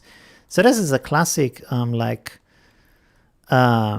optical illusion, and also something that's interesting if you're a painter, because often you have to mix colors that are not there when you look at the picture, but you have to paint them anyways to get this kind of effect. So that's pretty interesting. That's something you learn about when you learn painting in school, to create these kind of things. Maybe not in modern art school, but in, like, if you go to classic painting courses, you learn about that. All right. 50 people watching, only 5 thumbs up. That's always happening to me. I don't know. For some reason, I don't know why. You have to tell me. I don't understand why I don't manage to build up my live stream. It's always around 50 or 100 people. It never grows, even though I have since I started, doubled my community on YouTube. The stream still has the same amount of viewers. I don't understand. I'm doing something wrong with my stream, but I don't really know what it is. I think the topics helped a lot to bring in more people, but now already the numbers are going back to like this. I think before it was like 30 people and now it's 50, so it's a little improvement. But I'm probably not this kind of host guy, like radio hosts or stuff like that have this kind of thing to keep people entertained. So probably I'm lacking this kind of quality or like ability, probably is better to say that. I'm doing something wrong. I'm not sure what. I have to ask some people who are like doing podcasts and radio shows to tell me what I could do different. If you look at the Jeff Rogan experience, of course they do interviews, and that's good. I should invite more people to talk with, because a talking person on its own is not as interesting as if you have a discussion between two people. Actually, 23. For me, it says 45 right now here. I'm not sure how live that is. Pandemic fallout. Okay, interesting. So this is kind of a movie poster thing. Oh, and you even made a speed art video about that. Okay, that's interesting. Very cool. I mean, this could be a movie cover. I could see this on Netflix or something else as a cover for a show. Pretty awesome. There's only one thing I don't like that much, and that is, why is the hand getting dark up here? I understand that probably you wanted to create some contrast to the background and also maybe so you can read the text better, but visually at that moment doesn't really make sense. So there should have been some kind of different solution for that. Although I couldn't tell you what that would be right now. But it's just kind of strange that there's no reason why that hand is suddenly so dark up there. 49. I wish it was like 490. That would be better. That would be more reasonable for the size of my account, If you have like almost 30,000 followers and then like only 50 people watch you, you can kind of tell that it's not that interesting to the bigger part of the audience, which I don't understand why. But the rest, I really like all this kind of color combinations in here and the kind of glow effect you created around the fallout, how it's standing out, and these kind of explosion effects in the background is all pretty cool. Very nice. This is a little bit mirrored here. It feels mirrored. I don't know if this is like intended or not. Like you see the left side and the right side look very similar. Although it's like different elements. If you look at it, it's not the same thing. Yeah, pretty cool. Really like it. Very, very nice. Good stuff. Okay. Thank you, Noel. Very cool. This is, by the way, I think this is a thing because I see a lot of people doing these movie posters. Is that kind of like a pastime to say, hey, I want to create a movie poster today? Because this seems to be a thing that people are into, to create these kind of not fantasy, but fake movie posters, just like from their imagination of that could be a film. By the way, another thing I really like here is that you have a city silhouette as the in the font of the movie title. So there is a city landscape, but then there is also a little city going on inside of the fonts. That's pretty cool. It's very interesting. All right. Let's go on to the next one. Look around in the park. Oh, that's a movie. Ah, you made this with a 360 camera. By the way, I sent mine back. This is why you haven't heard of me, because I said I'd do something about 360, but then I didn't never do that. I sent it back because it broke. So yeah. It wasn't as waterproof as advertised. So yeah, first try, broken. At least I got my money back, so that's good. Okay, pretty cool. I don't know what else to say about this. Pretty cool, very nice. And very nice, like, space you found, because it's really, I found it myself really hard to take meaningful 3D pictures unless you do these kind of trick photographs with 360. You have to find a really good looking location. The only thing I really like is when you put it on your shoulder, like with the stick, and then you walk around, and then you come back from your holiday and you can just look in all directions and walk through the city again or through the market again or stuff like that. Is really cool for 360 as a video experience. What is going on here? So this is from Rob. Rob says, hi everyone, here's a shot I took last spring. I initially edited it in Affinity Photo and edited further in Snapseed after having watched some helpful videos from Olivio. I recently tried to edit it in Affinity only. Here's the result. Originally will be posted below. Okay. Interesting. I mean, it looks really interesting, and it's kind of it became this kind of surreal situation. I'm not sure if this is intended or not, because now you have created this kind of fog in the situation that's very focused on these kind of, and these trash bins became kind of very abstract elements. They're almost kind of floating through a apocalyptic dystopian space or something in the background with these sand dunes and stuff like that. This looks really like, after the end of society or something. It's my impression from the picture. It's pretty cool. It's a little bit strange. I'm not sure what's about, but it's pretty cool. Very interesting. And I think it's a huge improvement on the original picture, although it became very abstract and very different from what you took as the original photo. But that's good. But I have to say, like, for a beach, this is a lot of trash bins. I mean, kind of killing the atmosphere, to be honest. Every 5 meters, really? Is that necessary? I don't know. Maybe it's a very busy beach. I don't know. Really cool. Very interesting edit. You lose a lot of the original structure, of course, of the sand and all these kind of finer details in the background. And this only this trash bin has a lot of details still. But that could be an interesting style. It looks very different and has this kind of very interesting story to it from when I look at it. So I don't know. Is my stream down because it says 0 views right now? No. My internet is good. Wait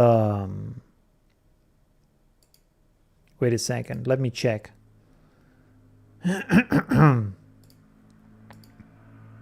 No, it says I'm still live. Okay, good. I was shocked for a second. So, yeah. Okay, it's back. Good. All right. Thank you very much, Rob. Pretty interesting. Very abstract. Interesting style, though. Pretty cool. This one is from Svent Erik. Oh, okay. 55. Okay. A picture of a walk on a gray day. This is shot with a old iPhone. Okay. The original file follows in a comment. Okay, pretty cool. So this is the original. I'm pretty sure you replaced the sky, but it worked pretty well. Did you do that? Oh, you only did it in Affinity Photo on iPad. That's pretty interesting. So very nice, because for a second, the way that the sky looked, I thought you did that in Luminar. So that's pretty cool. And in this case, also, it kind of works because you have this overcast day, and then you create this situation where the sun is in the background. So, I mean, these things technically should be in shadow, but it kind of works because it's overcast and you can't really tell where the shadow is.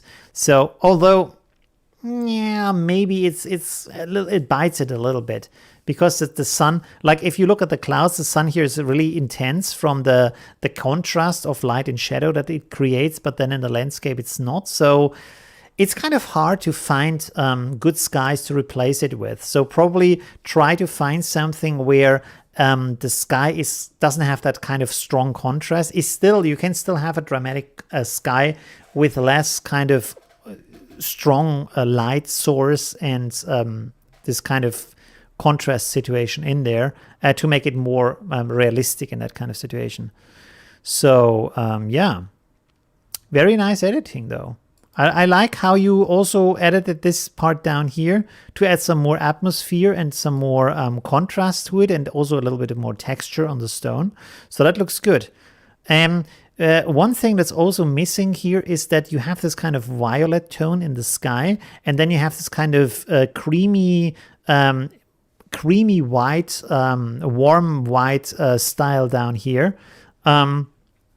So they are a little bit different. So if you apply this kind of violet style, so take the sky, make a copy of that, and then go up here to filter blur average. So you get this kind of average from the picture. We can do it here. 1 second. Average. And so this is a mix of everything that's in there as just one color, and then you just put it on the background with a mask and with soft light. And this will give you an ambient light then in here that has the same situation as in the sky. So this is a simple way to create an ambient light. All right, pretty cool. Thank you very much. Let's go to the next one. Oh, what's happening here? So this is by Rosa. You made this kind of dispersion effect. I've never done a tutorial on that. Maybe I should. Should I do a tutorial on that? I feel like there's a million videos on that already on YouTube. But maybe there aren't any for Affinity Photo. I don't know. So maybe that's a good idea. What is happening here? Oh, these are two different pictures. That looks strange for a second. So you put yourself in front of the trees. Again, a little bit, I mean, in this case, you could say you have a different color, so you look different from the background, and you have this kind of artistic light situation in there, so that makes sense, that you are blue and the background is violet. Otherwise, the light situation would be like, doesn't have the kind of ambient light as we talked about right before. It's interesting kind of combination. The dispersion effect is a little bit strange maybe, for the reason that, I mean, over here you have these kind of dust particles, so that looks good. But then on this side, and this is kind of hard to do with this kind of grunge brushes and stuff, this looks like you are more like a sticker on that, and someone has rubbed the color off, So it doesn't look like you are disintegrating. It more looks like you're in 2D and just the color is missing and on this part because it just went off by destruction or stuff like that, you know. So this here on the side, that's great. If you have this effect all around, that is good. And it's kind of, you want to have a little bit of a feeling of these kind of elements, these kind of particles floating away from you, you know, maybe in a more extreme way if you're exploding, or if you just disintegrate into like particles that float away in a softer way. And this, for example, in this area, it just looks like it's floating away. It doesn't look like an explosion, but that's pretty cool. You can do that. If you put that, this kind of style all around the body in that kind of way, you know, and maybe make some parts like you did here more disintegrate and the other parts less disintegrate. Like here, you only have a little bit of elements and not like the body. And here you have a lot of the body also disintegrate. All right. Thank you very much, Rosa. Whoop, my beard is touching the microphone. All right, there we go. I kind of know this picture. Is this from Unsplash or did you photograph that? So this is from Nadine. And wow, you removed this hurdle from the picture. That's pretty awesome. You did a really good job here. Very nice. Okay. Let me look at the original again.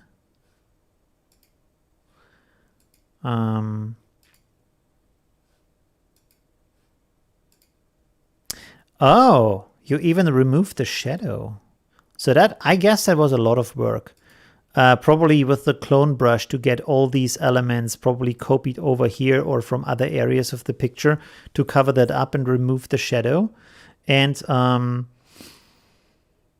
you did some kind of effect where you used a blur, and that didn't work out completely because you can see here around that. I guess what you did is like maybe you made a layer, a pixel layer, where you painted on some like custom vignette, and then you blurred it to make it softer. But what you have to do is that you have to click on Preserve Alpha, because otherwise you get this kind of edge here, this glowing edge around it. Or if Preserve Alpha doesn't work, because if you paint on a pixel layer, and Preserve Alpha means you preserve the outer edges. So if there's nothing in there except of what you've painted, it's preserved that shape. You can blur it and you get this kind of problem at the edge, but then you simply stretch it out from the center equally in all sides. So you just cover it up a little bit, you know, and this of course moves it outwards, everything a little bit, but then you cover up these kind of glowing edges here on the side. And I mean, I would have made this kind of transition here a little bit softer anyways, because you have this kind of glowing edge now on the behind legs of the dog, and that looks a little bit strange. So maybe just make it a little bit softer here, a little bit like a longer gradient, so it's not that like immediate, you know what I mean? Okay, but otherwise pretty cool. Very nice removal of all these kind of elements from the picture, and the shadow. I guess that was a lot of work to remove that kind of shadow here. Very nice. Pretty cool work. Thank you very much, Nadine. Dispersion and pixel stretch in Affinity Photo. Okay, I can do that. I'm not a huge fan myself of that effect, but I can certainly do a tutorial about that. Let me write that down real quick. So what is pixel stretch, by the way? Dispersion. Oh, I think I know what you mean.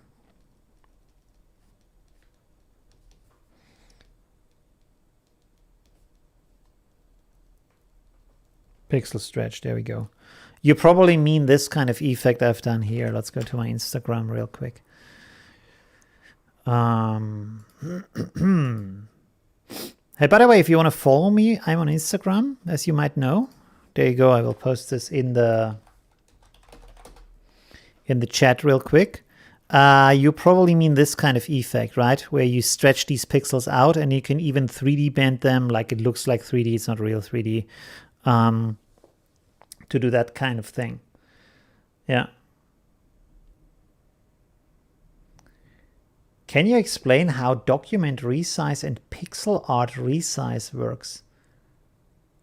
What is pixel art resize? I know they have a pixel art brush, which means that you only paint on the individual pixel. But what is pixel art resize? I'm not sure about that.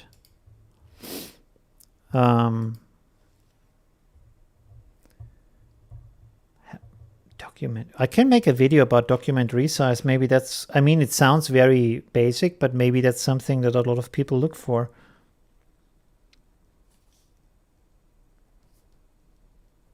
Sometimes the basic things work best. That's really interesting.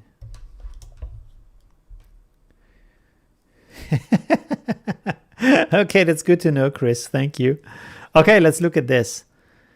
Oh, okay. So you corrected this from the horizon. That's pretty good. And then cropped it a little bit to get more focus and have these elements here more centered. And you put some adjustments on there. Editing in Lumina 4. People and animals removed. Okay, that's also cool. So you can see there's some people here. So this might be a dog, I don't know. And there's another person back there. So you remove them from the picture.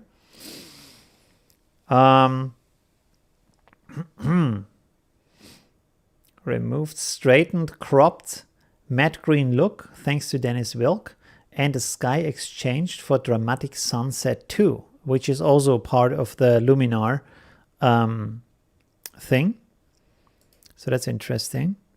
There's one little thing here is when you replace the sky, you have to look at it sees the elements in there, and otherwise you have to paint a little bit of a mask here. So for example, I mean, I don't think this is not part of the original picture. You can see here there is no like brightness difference between that part and this part, but suddenly in this picture this is bright, and then where this kind of cloud comes in, it's suddenly dark, which probably means that the software didn't see that area as something that's not sky, you know, so you have to paint this out a little bit to make it brighter.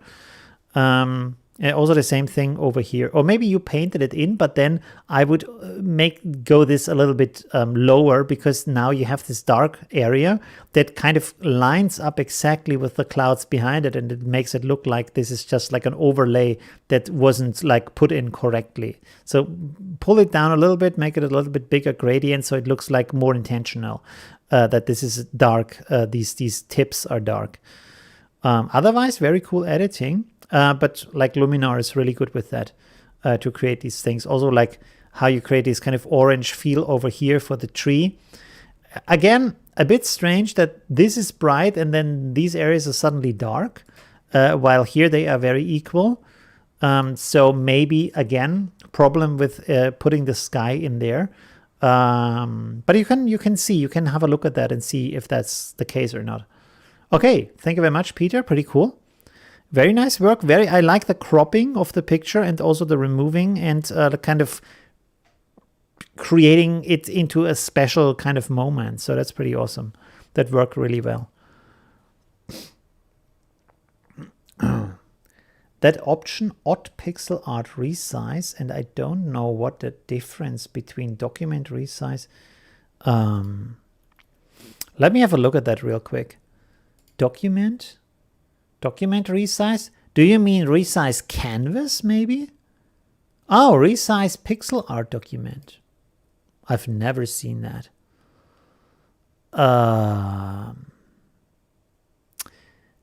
I'm pretty sure this has to do with the pixel art thing where if you look at pixel art, it's painted pixel by pixel. So there is no overlap between the individual pixels. There's no blending between the pixels like you would have when you, for example, use a soft brush where the color is blending outwards, you know. So in pixel art, you have these hard edges and you create different colors if you want to have like a shadow or something. And so if you would resize the image and suddenly it would blend the colors over several pixels, it wouldn't be pixel art anymore. And so probably the resize makes it so the colors are not bleeding into neighboring pixels but stay true to their borders, but just like instead of taking 1 pixel, they now take 2 or 3 pixels depending on how you resize the picture. I guess that's what this is about. Yeah, I guess that's the purpose for that. But I can read up on that. I'm not sure a lot of people do pixel art in my community, but I don't know. All right, let's go to the next one, which is by Brett. And so you put the plane here. And let's open up these pictures individually. Why do I have such a sore throat today? It's really strange. I mean, perspective seems to line up. So that's okay.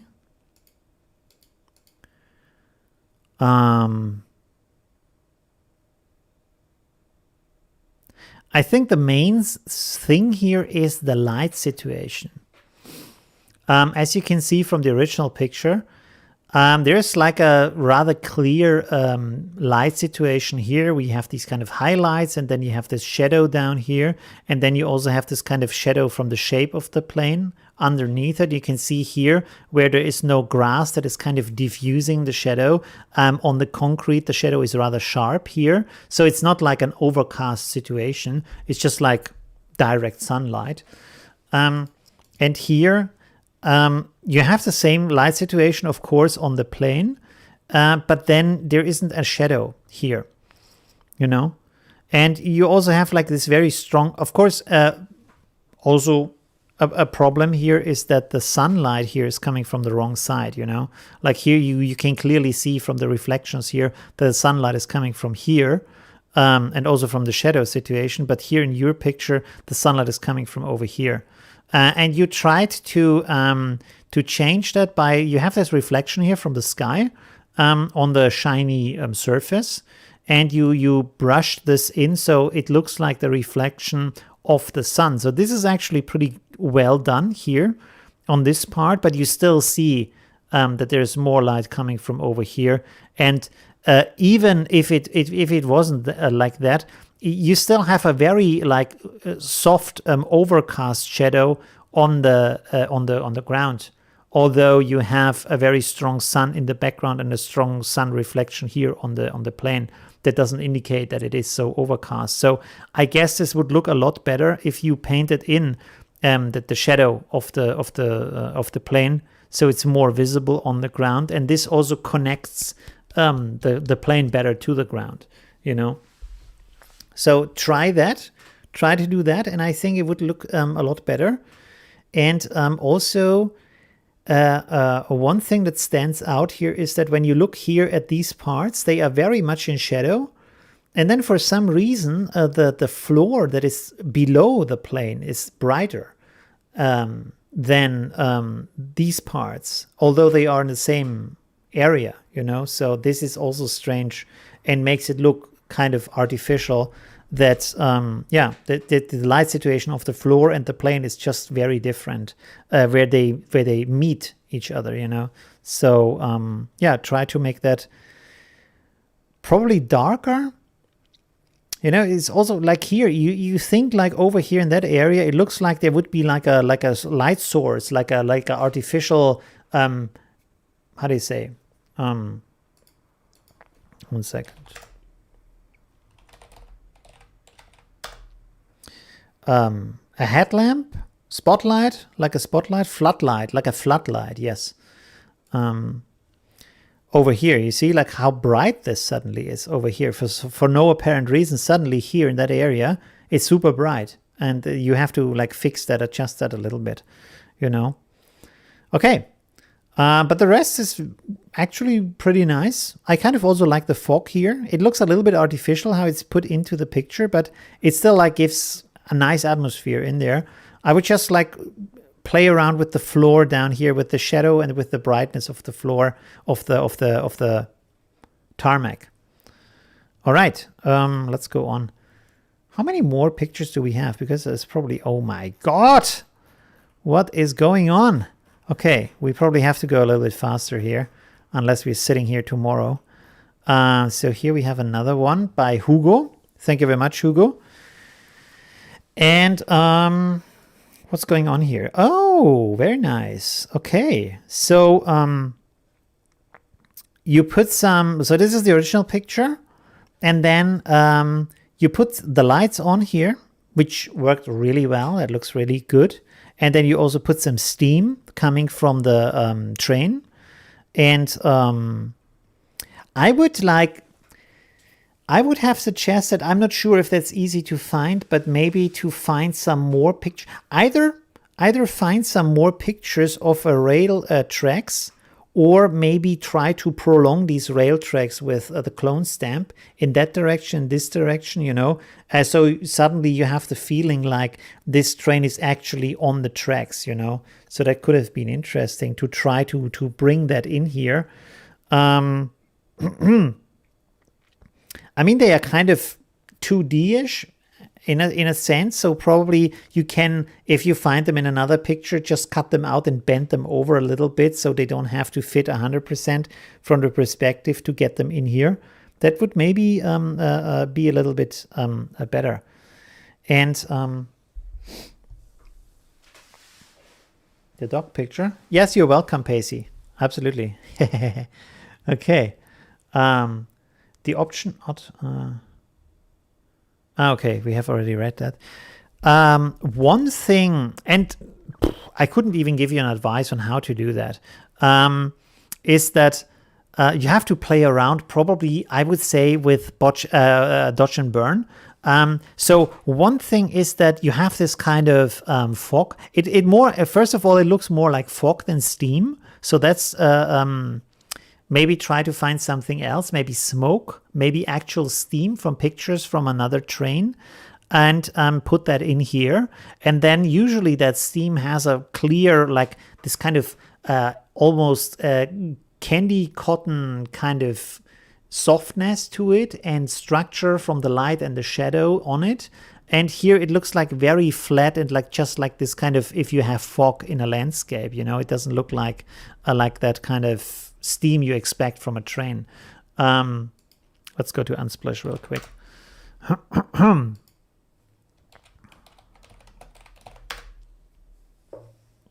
You see, like this has this kind of volume, and you feel like you can touch it or stuff, you know. So this is kind of the more classic thing to put in there. And if you go here and you enter, for example, smoke, you find textures that have kind of a similar structure, and you can put them in there, or these kind of more like textured kind of things, maybe even clouds or something like that, and then desaturate it to bring that into that. And then you can use some dodge and burn to sculpt it a little bit onto there. Because this looks very flat and very unstructured, doesn't have this kind of feeling to it you get from that, you know what I mean?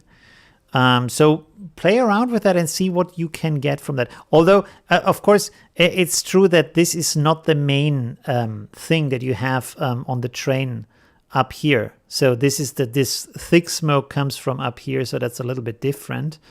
But I mean, if you, whoops, that was the wrong click. If you look at this, for example, this still has more structure and more volume to it. If you have this kind of situation, I'm not sure if you can see that so well, but and now you can see it a little bit better. It has more structure to it. So this is what I'm meaning. Okay. Thank you very much, Hugo. Let's go on to the next picture. But I really like how the lights turned out. They're pretty great. All right. What do we have here? This is from Marco. Mini canyon in Serbia. Okay, interesting. Is it deep? I find it interesting with these canyon pictures that this could be like a meter or it could be like 30 meters. It's kind of really hard to tell. I mean, it could be like this is a tree, probably is a tree, or it's just some grass, like short bushes, and you can just like rip them out with your hands. So it's really interesting. Also, when my mother shows me pictures from her travel with these canyons and stuff, it's often like you just don't know. Is it a little bit of sand or is it a whole mountain? It's really, really complex. So this is the original picture. Okay. With these canyon pictures, you can do a lot with dodge and burn, like shaping where is it brighter, where is it darker, where do you put the highlights, and this gives it a depth and a texture. And you can also like create multiple layers of dodge and burn for different areas of the picture, and then like shape it into something that really has a very apparent depth and structure, and like this kind of texture and how it's bending around. So that is something that's really, this is a very nice thing to use to learn more about dodge and burn, I would say. All right, the 2 or 3 meters. Oh, it's that small. I thought it's a lot bigger. I thought you can walk down here because this looks like a river. And so I thought this is like 20 meters or something. So that's very small. Interesting. Okay. So you can, no, you can actually stand in here and grab with the hand. You stand down here and grab with the hand up here. That's how like the size is. That's so interesting. I thought it's much bigger. What is a little bit strange here is like the like, how can I say, the light situation, you know, because it looks good, but at the same time, first of all, you have this kind of situation where you need to use the blend ranges. So you kind of separate the darker areas from the brighter areas, because you can see up here, if you look at that area, it's just like overlaid on the trees here. You know, the trees are for some reason blue, although they shouldn't be blue because they're in front of the sky. So use the blend ranges because the sky is bright and these are darker, so the blend ranges can just separate it out. You can create like a luminance mask for that. And the other thing is that you have this kind of bleeding here of these colors into the side, and it looks kind of strange. You see here how this on the edge, the color just goes into here and into here. And then for some reason also here there is no color at all. So this is like natural color, and here is very orange on this side, you know. So this should also be a little bit orange. So you can play around with colors here too, you know, and maybe make this a little bit orange and this a little bit orange and this maybe these shadow areas a little bit more blue. You can play around with that if that works out for the picture or not. And then shape it also with the color a little bit, like that. So that can be interesting. But you can see how on this side it looks interesting and nice. And here suddenly there's nothing going on. I don't know why. So try to have some orange over here too, maybe in these upper areas, and then less down here. So kind of, because there should be, if this is, the light is so intense on the right side, it should reflect a little bit at least on the left side too, you know. Okay. All right. So thank you very much, Marco. Let's go on to the next one. This is by John. We have to open this separately because he made separate posts here. Did you combine them? Oh, he combined them into one picture. Okay, that's going to be interesting. Oh. Okay. That's nice. Okay. The cool thing is, like here with these organic things like flowers, is you can't really tell where's the up and the down and what kind of direction it should have, because naturally it can bend in any kind of direction. So the flower might hang down, it might stand up, it might be sideways. And this is why you can put it in there. And if you look at the pictures and then look at that, you know that this is like in the wrong kind of direction or perspective even. But because it's organic, it blends so well that afterwards you just don't have an idea. So this is also the reason why working as a beginner, for example, with organic things is easier. For example, if you learn drawing or something, drawing something that you don't see every day, like a flower or a goat or something like that, is something that's organic, that's living, is a lot easier compared to something that is technical, because there you have to be more precise. Like drawing a car is really complicated compared to drawing a flower, because a flower could have any kind of shape, you know. How do you know how the rose petals have been, as long as it looks like a rose vaguely, you know what I mean? So and this is a good example for that, you know. that it looks like it's one picture and it fits together very well because there's just no comparison to tell that this flower is upside down actually. So that's really cool. Very interesting. I like how you also edited the colors afterwards and made it brighter and stuff. That turned out really good.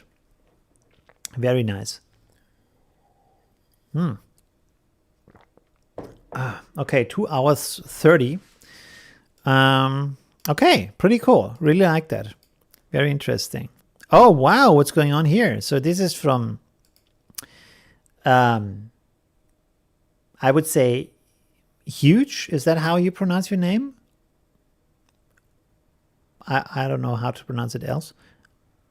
But yeah, pretty cool. So here we have a piano picture. This looks like a screenshot from a film somehow. Interesting. And so I guess you used Liquify to line up the black keys of the keyboard with the stripes of the zebras. So that's pretty interesting. Okay, very nice. I'm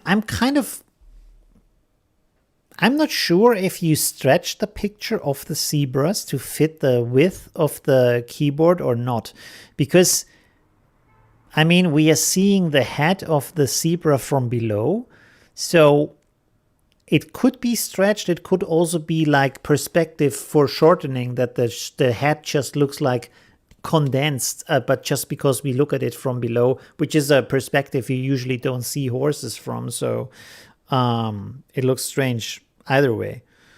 But I really like how you managed to line up the keys with the stripes.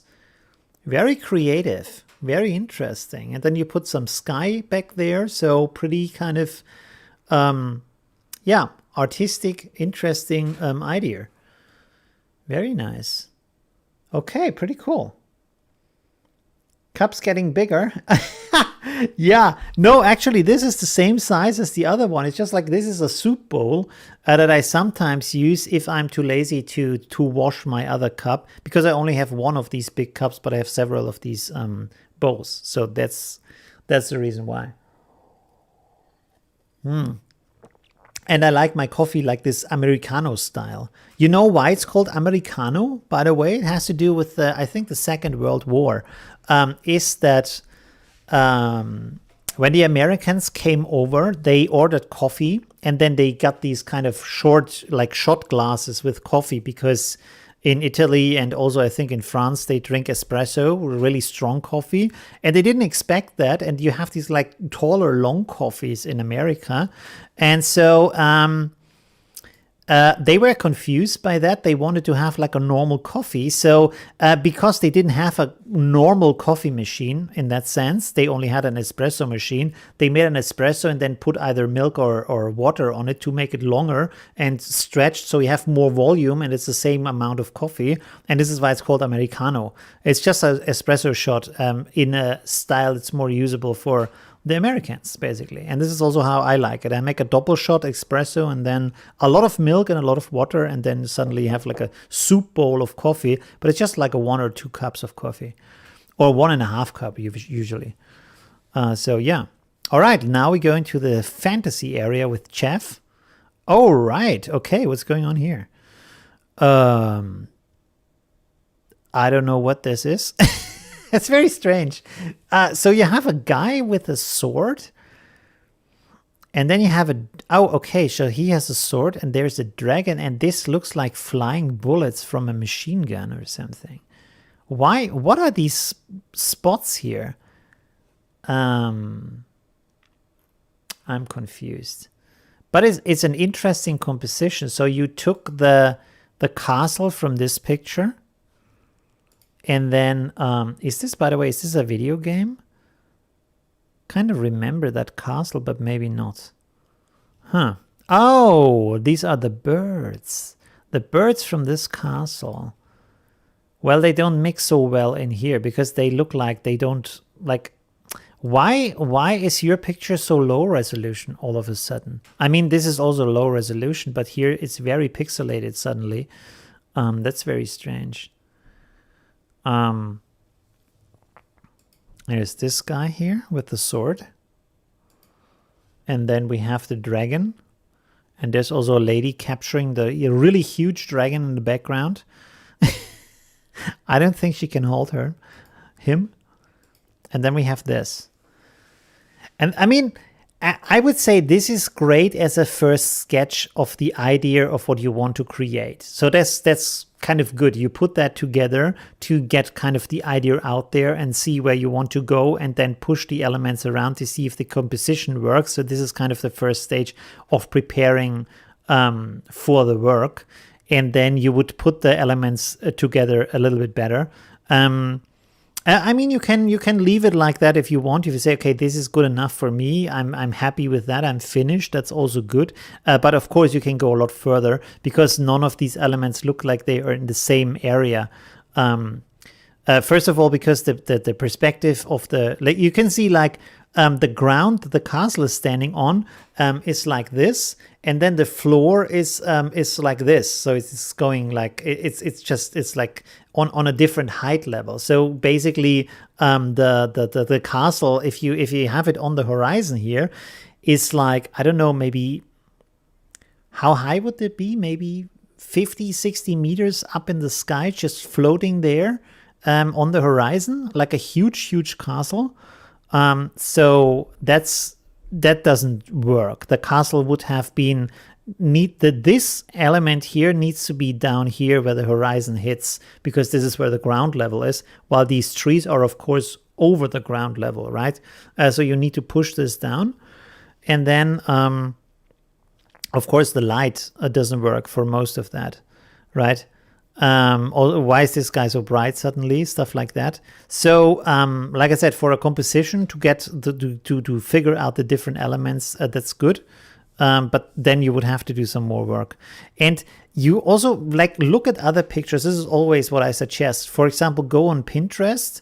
This is my main source, and make a board there with different kind of pictures that have already finished that kind of thing you want to create. And look how have they solved these kind of different things, on where they put things, where they put the light, how they use the light to create these kind of situations.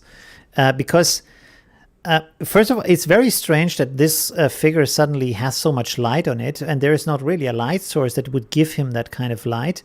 And of course, you want this person to be bright because he's the hero. You want to have attention on him. But then he's bright, and the castle is bright, and the dragon is also bright, which is like attention all over the place. You don't really know where to look. And then also this pathway is bright for some reason. But there's nothing like happening on the pathway other than it giving its structure to the landscape. So you would probably want to like figure out what kind of area should be brighter and what kind of area should be darker. For example, the dragon could be just a silhouette against the sky, and then you only have the guy brighter, and maybe there's a little like moonlight shimmer. For example, if you would put a moon behind the dragon, so there is a reason why there's a silhouette of the dragon and why there's light on the castle, you can have this kind of situation where you have a little bit of light and you have a big light circle, and the dragon is highlighted by that. And then the guy here maybe has a sword and how do you say, what is it called? A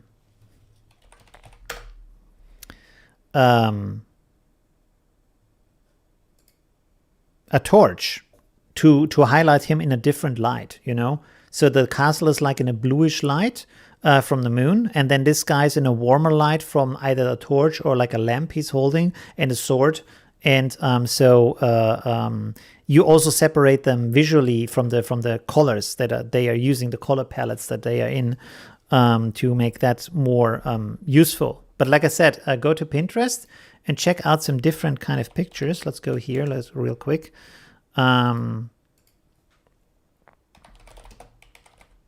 Because there you can get some really good solutions for that. I mean, you will find a lot of different pictures that don't match your composition at what you wanted to do. But they still give you a lot of interesting information. For example, here you can see a very nice example where, okay, we don't see, when I go with my mouse over it, you can't see it anymore. 1 second, you have to go back here. Well, Well, anyways, you can see that you have all this brightness and this fog around it, and so the dragon is darker, so you see him against the background, and you have this kind of darker silhouette. And then also in the foreground, because the guy on the stone and the guy himself, the stone and the guy himself are in front of the fog, they are also dark, but again, they are easily visible against the brightness of the fog in the background. So the dragon is very well visible. The guy is very well visible. They have a connection because you can see even from the silhouette that the guy is looking up at the dragon, and the dragon has this kind of glowing orange mouth, which puts it at a very high attention level. And also it's in kind of the center of the picture. So you see that this is a very important part, that he's about to spit flames or stuff like that. So it creates an immediacy and kind of a, kind of action in the shot. So that's very interesting. And it's like it works very well with the different colors and with the different light and shadow situations to create this dynamic between the elements, and you're not confused where to look or what is going on, while in this case it's a lot more confusing because everything is like all over the place and everything is kind of grabbing attention at the same time. So it's very good to take these elements and just play around with them and see how you can improve them over time before you start to do a finished version. So that's actually good to do these kind of sketches, right? That's pretty good. And just like do different versions, put everything on different layers and just move them around and see what do I get from that, and save down these different versions or make snapshots inside of Affinity Photo. And then you come back maybe 1 or 2 days later and you look at that with fresh eyes and see, does it look still good? Are there some problems? You can also turn it upside down or invert it or stuff like that to see if the composition works the other way around too. Because if it doesn't, you can see problems easier. So that's my advice. And also create a board. And you can see if you select one picture, you get a lot more suggestions down here. So you can simply create all these kind of boards with these pictures very fast, very easily, and also for very different details, For example, right now with my portrait pictures, I can show you real quick. I'm creating different boards. For example, you have a board just about makeup. You have one just about these kind of headgears that they have. You have one about this kind of bathtub, which is more about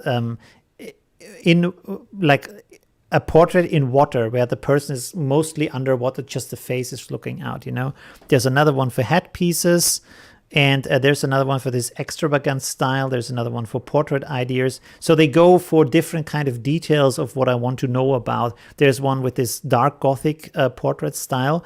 So you can kind of separate them and say, okay, this is... I try to find different kind of elements that I like about these kind of headgears, and then about the makeup and how to bring them together, and about the light situations, and then about different kind of styles. And then from that, you step by step create the concept for your artwork, right?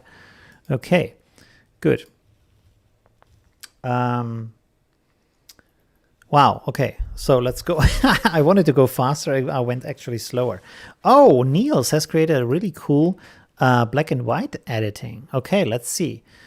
We have to open this up first. 1 second. Let's put this in a new tab and then go with this. When I was young in 1975. Okay. That sounds good. That's a good start. I made a customer black and white photo. One of the techniques was to get 2 negatives on top of each other. I had played with it in digital form, dodge and burn, today digitally, then white pencil and black pencil. Interesting. So this is a combination of 2 photos.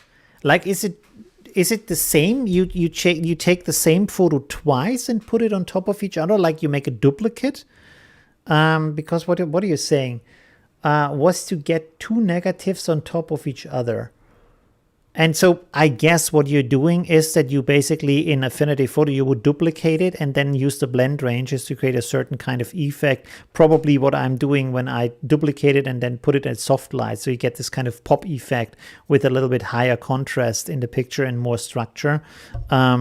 Is that what you do, and then afterwards dodge and burn to get some more details. And I guess in this picture also you use some kind of overlay, maybe some kind of marble, I guess, because of these elements here. They look a little bit like there is marble in the background, or maybe rusted metal could also be. It looks very cool.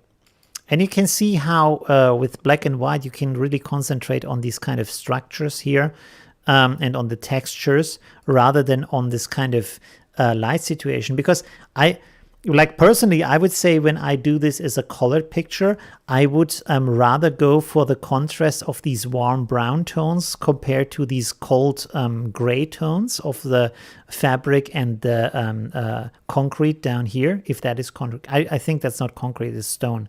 But you know, like these colder colors and the warmer colors, to play with that, while here you can very much concentrate on these different kind of textures and highlights and reflections that are going on that are interesting. So yeah, that is pretty interesting. I really like it.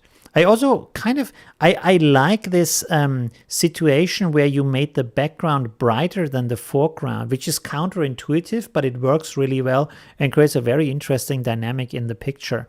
You know, it's very different from, I mean, actually here it's also brighter on that side. But usually you would expect it to be brighter here, but it's not. It's really interesting. It's very interesting to have this kind of light situation. Nice. Very cool. And this is an old photo or a recent photo? I guess it's more like a recent photo. You're welcome, Suresh. Okay. Really cool. Also very nice model, really nice. Yeah. By the way, another thing you can see here is how, when you look at her face, how can I say, the look of a person works different in black and white as it does in color, you know? So let's make this big too. If you look at her face here, the face is a little bit harder, and it looks more like rectangular, you know, like harsher from the expression, while here the face looks a lot softer, you know.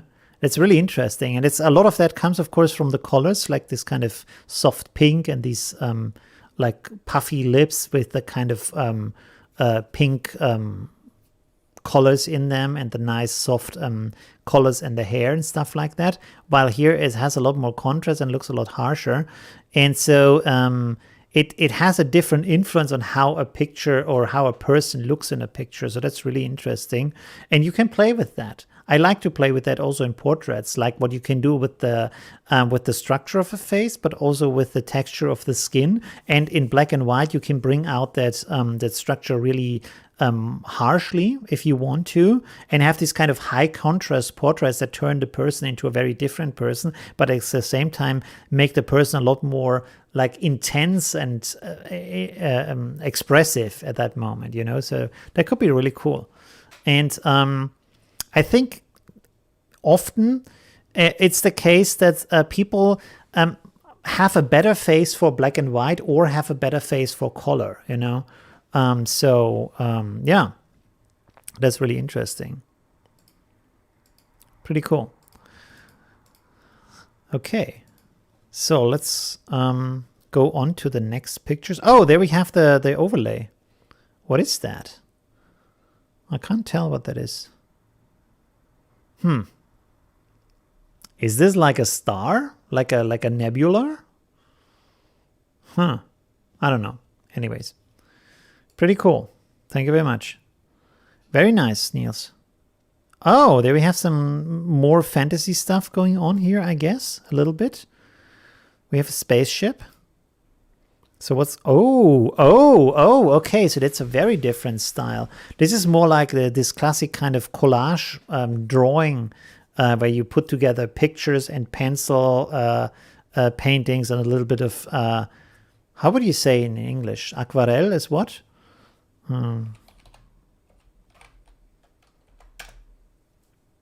Oh, you also say aquarelle? Watercolors? Aquarelle. Aquarelle. What country is aquarelle? Because it doesn't say anything here. And then it's just watercolor. Okay, good. What were we saying? Pretty cool. Very nice. I like this. It's more like a classic style, but it is still like very famous today. Yeah, like you find this in a lot of more. I would say more like in a commercial context, probably. Like for example, as decoration in a coffee shop or something, like or printed on a shirt, stuff like that. But it's a very cool style and very like dreamy. It has this kind of a little bit Jules Verne style in it with these lines and stuff and a little bit of sci-fi and dreaminess and things. So pretty cool. I like this kind of line that's coming out of the eye slit of the cat here. Very cool. Very interesting combinations. This is from Ingo. Finally finished, was a lot of hard work. Got my inspirations from the intro of a famous TV series. Was it the one from Star Wars? Star Trek. That was very short-lived. What was the name? Star Trek. I think it wasn't it the first one that came after the Star Trek New Generation, and then there was nothing for a long time, and then they made a new one where the guys, they had these blue overalls. And that I found it really good, but most people didn't like it, so it was not very long. But I liked it actually, and I think they had this kind of intro here. And I think they had these kind of lyrics in the song. We came a long way, blah, blah, this kind of thing in the lyrics. Very cool, I like that. Really cool style. I would have never thought about doing stuff like that in the context of photography or as a tutorial, stuff like that. So that's pretty interesting to see something like this here. All right, maybe I should more often do these open challenges. Is my stream on still? Because it still, again, says 0 viewers, but I can see the videos still, so that's kind of strange. Pretty cool, very nice. You put a lot of work in there. So yeah, awesome. Also the paper texture. I feel like everything here works very well together, and the composition and colors and everything. Really nice, thank you very much, Ingo. Okay, next one is by Chris. Is there an original also, or is it just this picture? No, I think it's just this picture. Okay. This is by Chris, another street photography. Did you? I wonder how much you edited this. Photo taken in Hong Kong in 2019 during the umbrella movement. There was an umbrella movement, okay. And a street protest. Okay, I understand. Yeah, I remember. That erupted in the whole city. There were protesters everywhere. This is an elderly woman who... This is an elderly woman? No, it's an elderly guy, right? Elderly man, sorry, I misread. Who somehow seems lost and disoriented in the overwhelming big crowd. Okay, interesting. Did you do dodge and burn and then highlight her face? Because it's like eerily bright. It looks almost like a mask. It's really strange, but I mean, it might be because his backpack here is also very bright, and in the contrast with the very dark hair, this might be the case. Really interesting. I like how he stands out. I mean, the editing is rather harsh on his face. It's so it's like really like compressing and putting this harsh structure on everything and also his face, and it makes it stand out more. Maybe I would like it more if it's a little bit softer, but it's really cool, very nice, very interesting. Also, I like the look on his face and like how he's surrounded by this kind of almost mountain of peoples, especially created the mountains with these kind of umbrellas in the background, you know. So that's pretty interesting. Very nice. Huh. Pretty cool. Yeah. I don't know what else to say about this. It's very nice. I also like, maybe you put some kind of vignette on here, which I like. As you know, I'm a fan of vignettes. It compresses it more towards the middle of the picture. So you have a lot of attention on the guy. So that's pretty cool. Really like it. Okay, thank you very much, Chris. Thanks. Star Trek Discovery. Yeah. Is it Star Trek Discovery? Really? Wait a second. Star Trek Discovery. I have to see it's on Prime because I switched over to Prime. Yeah. Is it that? Oh no, this is the new one. No, I don't mean that one. I mean the other one. Oh, they also have blue overalls. No, I mean the one before that. Wait a second, Star Trek.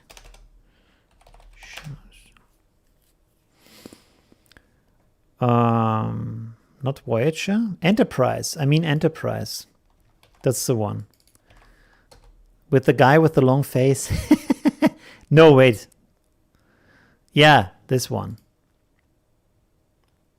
With him. He has like a really long face, right? I think it's because his forehead is like really high.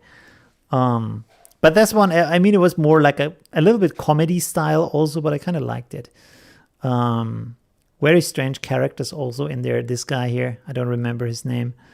And yeah. Okay, interesting. Let's go back to the photos. So this is from Jacob. What's happening here? Oh, I didn't see that, because if you have to like click on it to actually see what's going on. Oh, that's interesting. Wow. So this is from Jacob. And you can see he has these kind of ballerinas here. And he put them into the dandelion,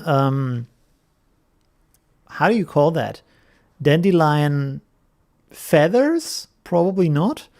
You know what I mean.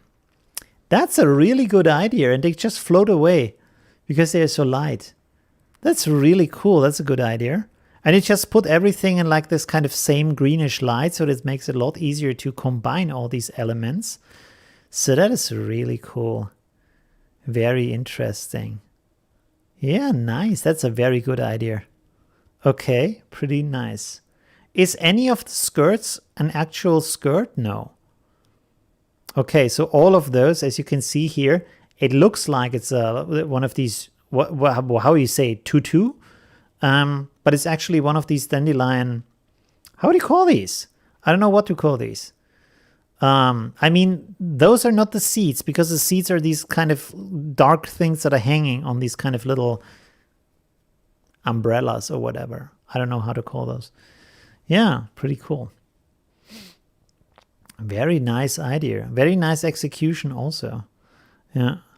Sometimes the light situation is maybe a little bit strange, because this one, the light comes from left, but on the rest of the picture comes from the right, or from the top rather. Or where does the light come from? Yeah, if you look here, it comes from the top, you see? And then here you have a little bit of shadow here. And also here you have shadow on this side, but you have light on this side. So it comes from like this, I would say, like so. Yeah, pretty interesting. Really cool work. Very nice. Okay, thank you, Jacob. Very creative. It's not easy to come up with like new ideas to do something different.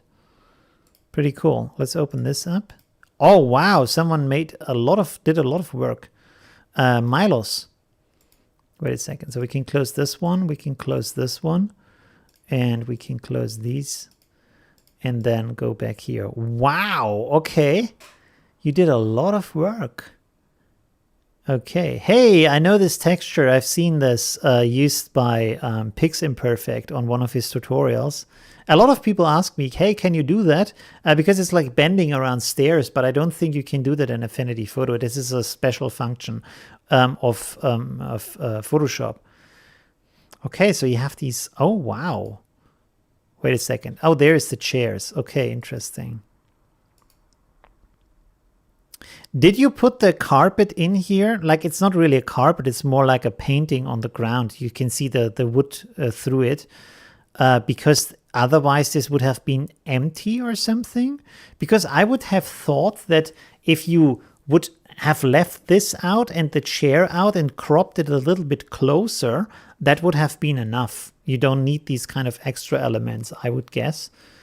But you added a lot of different stuff. That's really impressive. So you had it the wall and the floor as several separate pictures, even the walls that are coming over here, which perspectively doesn't work that 100%. But still, pretty cool. Pretty good effort. and then the guns, and even the bucket, and the elephants, and the bird up here.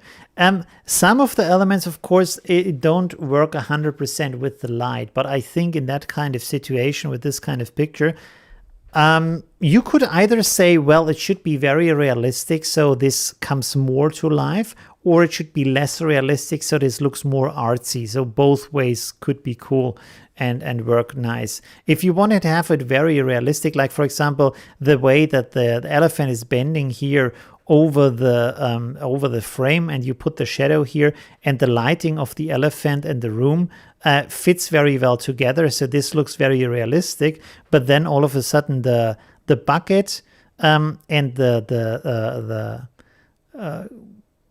skull? No.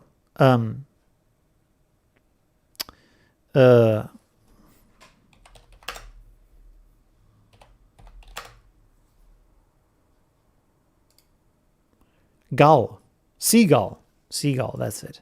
The seagull, they don't have the right lighting situation on there, so they look kind of out of place. So yeah, that's interesting. Also, you have this kind of shadow here, but the shadow starts here instead of here down on the ground. So this is kind of, the shadow needs to be pushed a little bit lower, but then the shadow has the same kind of direction. So yeah, it just needs to be lower. It starts too high. So to play around with these elements, I feel like the perspective on the elephant isn't 100% correct. Like you can see he's sinking a little bit into the ground because the road and the elephant are a little bit different.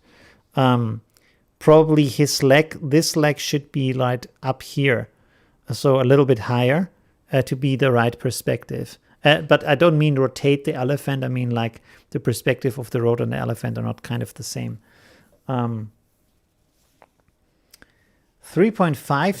gigabyte, just one little thing. Some of the Pro packs have the same download name.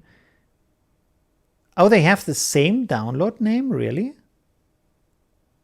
They need to be renamed while downloaded. Oh, okay. That's interesting.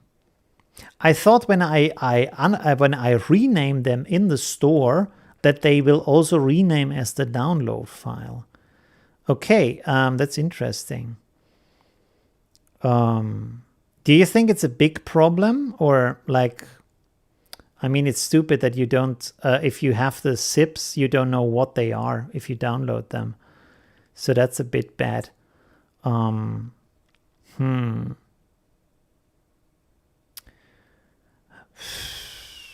can re-upload them. I don't know why they don't change the name if you change them online, because I changed them in the shop. But apparently they don't change. Anyways, okay. Let me know if it's a huge problem. I can fix it and I'll re-upload some of the elements in there. Okay.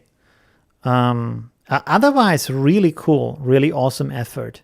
Just like some slight adjustments, but really good. Really like that, and you put a lot of work into that, so pretty awesome. Very nice. Okay. Oh, I closed everything. That wasn't good. Reopen, close tab. There we go. How do I close this now? There we go. Okay, good. Not for me? Okay, good. Yeah. I also included like new PDFs that explain a lot of different things on how to use them, because people often asked. So I hope that's also helpful. These kind of new PDF tutorials, actually, with screenshots and arrows in there and step-by-step guide on how to install the brushes and use the LUTs and stuff like that. Where are we? How many more do we have? 1, 2, 3. Okay, that's good. 3 more. Wow, we are at over 3 hours. All right, another one by Colin. Didn't have much time. Oh yeah, this is what he said. Been on a bit of a mental block lately, so I was good. Okay, so it was good to force you to do something. That's always a good reason to just like push on and push through the block to the other side. That's a good idea. it's a nice idea. And the perspective of the woman standing on the floor here works nicely. But the way you use the blend modes doesn't work out. As you can see, like this doesn't really look like a glow, and she has this kind of strange halo here around her hair. You see, like this kind of brighter area here. And the way she's cut out is also a little bit like at the same time too hard and too soft, if you know what I mean. So,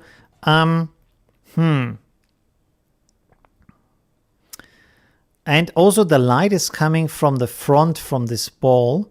So she shouldn't have that much light in her back.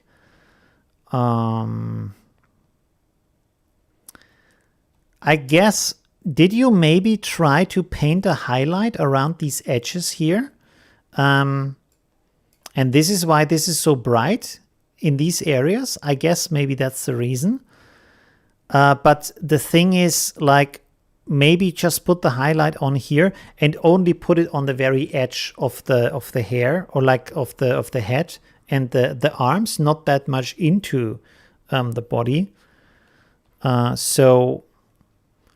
It's really hard to explain. But also, like, you see, these areas are suddenly getting brighter for no reason, you see? So you want to do a lot of work here with dodge and burn. And yeah, just like to work more with the light situation. I mean, also this kind of very like equal light that is spreading here around that, and it just looks like there is kind of a colorful fog going on in some sense. You know, it doesn't really look like light, so you would have to work with that a little bit more to make it more like look like a glow. For example, maybe don't illuminate all of that stuff around here. So I would say give this ball a softer, smaller glow that looks more like a glow, like use the glow effects from the layers, and then you can duplicate the layers and make the glow bigger a little bit and put the layer beneath it with the bigger glow and the smaller glow on top of it. And only have it here in that area, and then make these areas on the side darker so it looks more like night.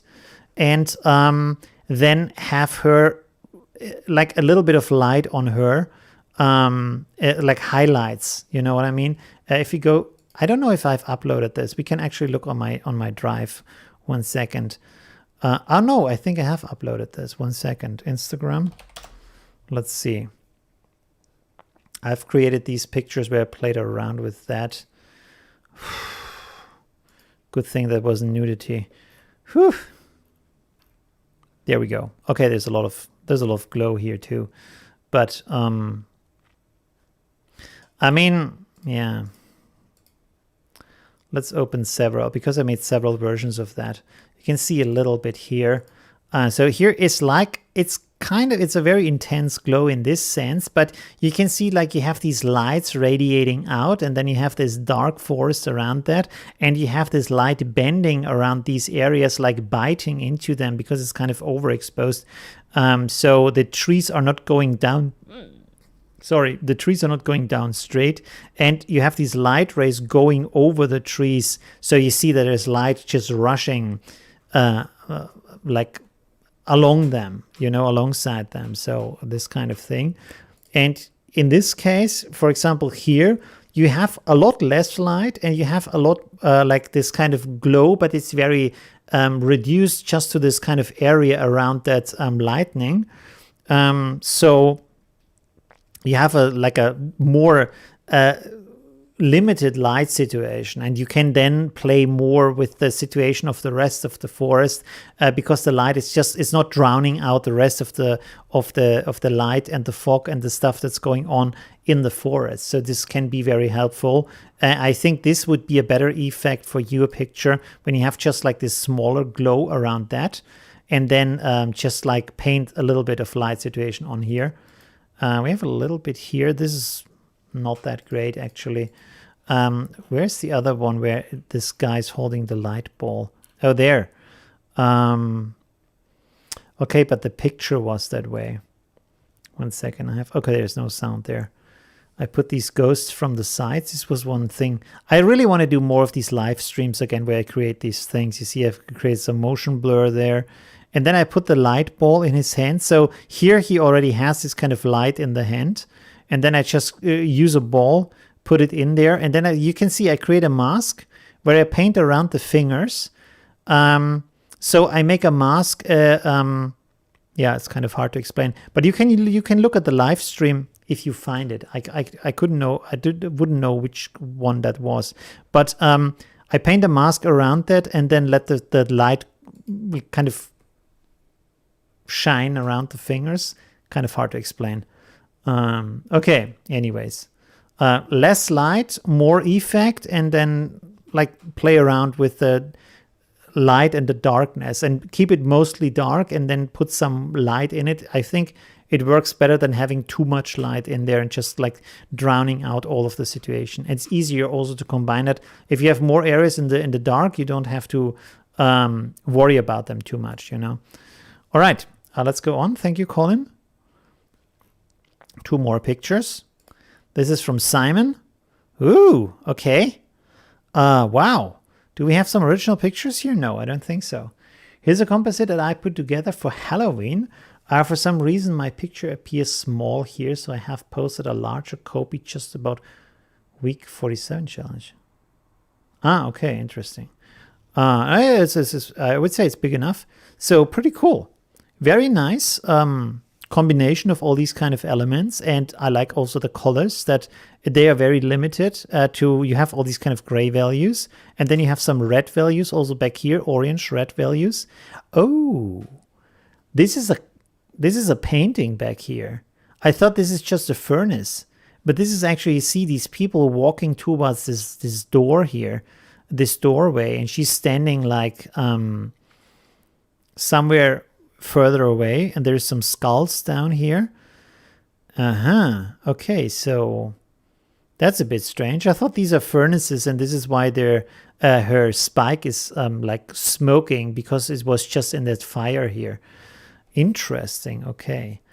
Yeah, nice. What confuses me a little bit here is that you have this kind of green colors in her face. You see, like there is this kind of greenish hue over her face, while in the rest of the picture you have more this kind of bluish gray. To like just recolor her face a little bit so it fits better the background, I think would have been a good idea. But the rest is pretty cool. Also with the skulls and stuff, works very well together. Really like that. The smoke that's coming from her, how do I say, thing. I don't know. I just said it now. I forgot what it's called. Spike. Yeah, spike. It looks a little bit artificial. I maybe would have like deleted a little bit of that lower part here or so to just have it go up rather than it looks like it goes down a little bit too. But anyways, looks pretty cool. Really like the combination of the colors and the elements. And the combination of a digital painting in the background and the photograph in the foreground is a little bit strange, but it's still good. Still cool. Very nice. Awesome. Thank you very much, Simon. Pretty cool. Let's go. There's just one more, I think. Oh, wow. Okay, there's another one with a lot of work from Yitka. Wow, pretty cool. You put a lot of work in there, a lot of interesting elements with the shoe. And there's some light bending around that. Again, a little bit of a problem here because the sun is right behind the shoe and then the sun here is coming from the left. So if the sun would be right over here or something, the light would make more sense, although I do understand why you want to have this area a little bit brighter so we can see more of that. So from a fantasy standpoint it doesn't have to be too real. It just needs to look good. I guess that's okay. So it's pretty awesome. I like how you put all these elements together because they like from the perspective actually fit very well together. So that all looks really cool. Like the child walks on the planks here and the planks are in the grass and everything. Really nice. Very cool. Really like that. Also color-wise really fits well together. And like before, not too many colors. You have a little bit of orange tones and some red, and you have some green, and that's it. And there's like the only difference here is this kind of blue on the backpack, but that's good because then the child stands out a little bit more, because there's a color like difference here, a little bit of a contrasting color rather than the child being yellow and the grass being yellow also. So that's actually good focus of attention on that element in the picture. Thank you, Ingo. We are done anyways, so that's pretty good. She was holding a plastic pitchfork. Okay, I see. Brooke Logan. The model was original Brooke Logan. Aha, okay, pretty cool. So you took the photo of her? That's interesting. All right, so I think we covered everything for today. Really awesome. Again, let me remind you of the bundle that's going on starting today. Take advantage of it as long as it goes. And yeah, you can get all of my bundles, all of my packs for 80% off. Let me put that in the chat again before I say goodbye. Black Friday deal. There you go. Oh, my throat is really sore today. So that was a really long stream, very talkative stream today. Let me put the chat over here. Okay. I think I haven't talked that much in a stream in a very long time. Thank you very much, Court. I hope you enjoyed that. I hope a lot of other people did too. Not too many people left though. That's very strange. Anyways, that was really amazing. I really had a lot of fun. Thank you for everybody joining. Yeah, and see you basically on Tuesday, next tutorial. And of course in the Facebook group. Yeah, so that's pretty awesome.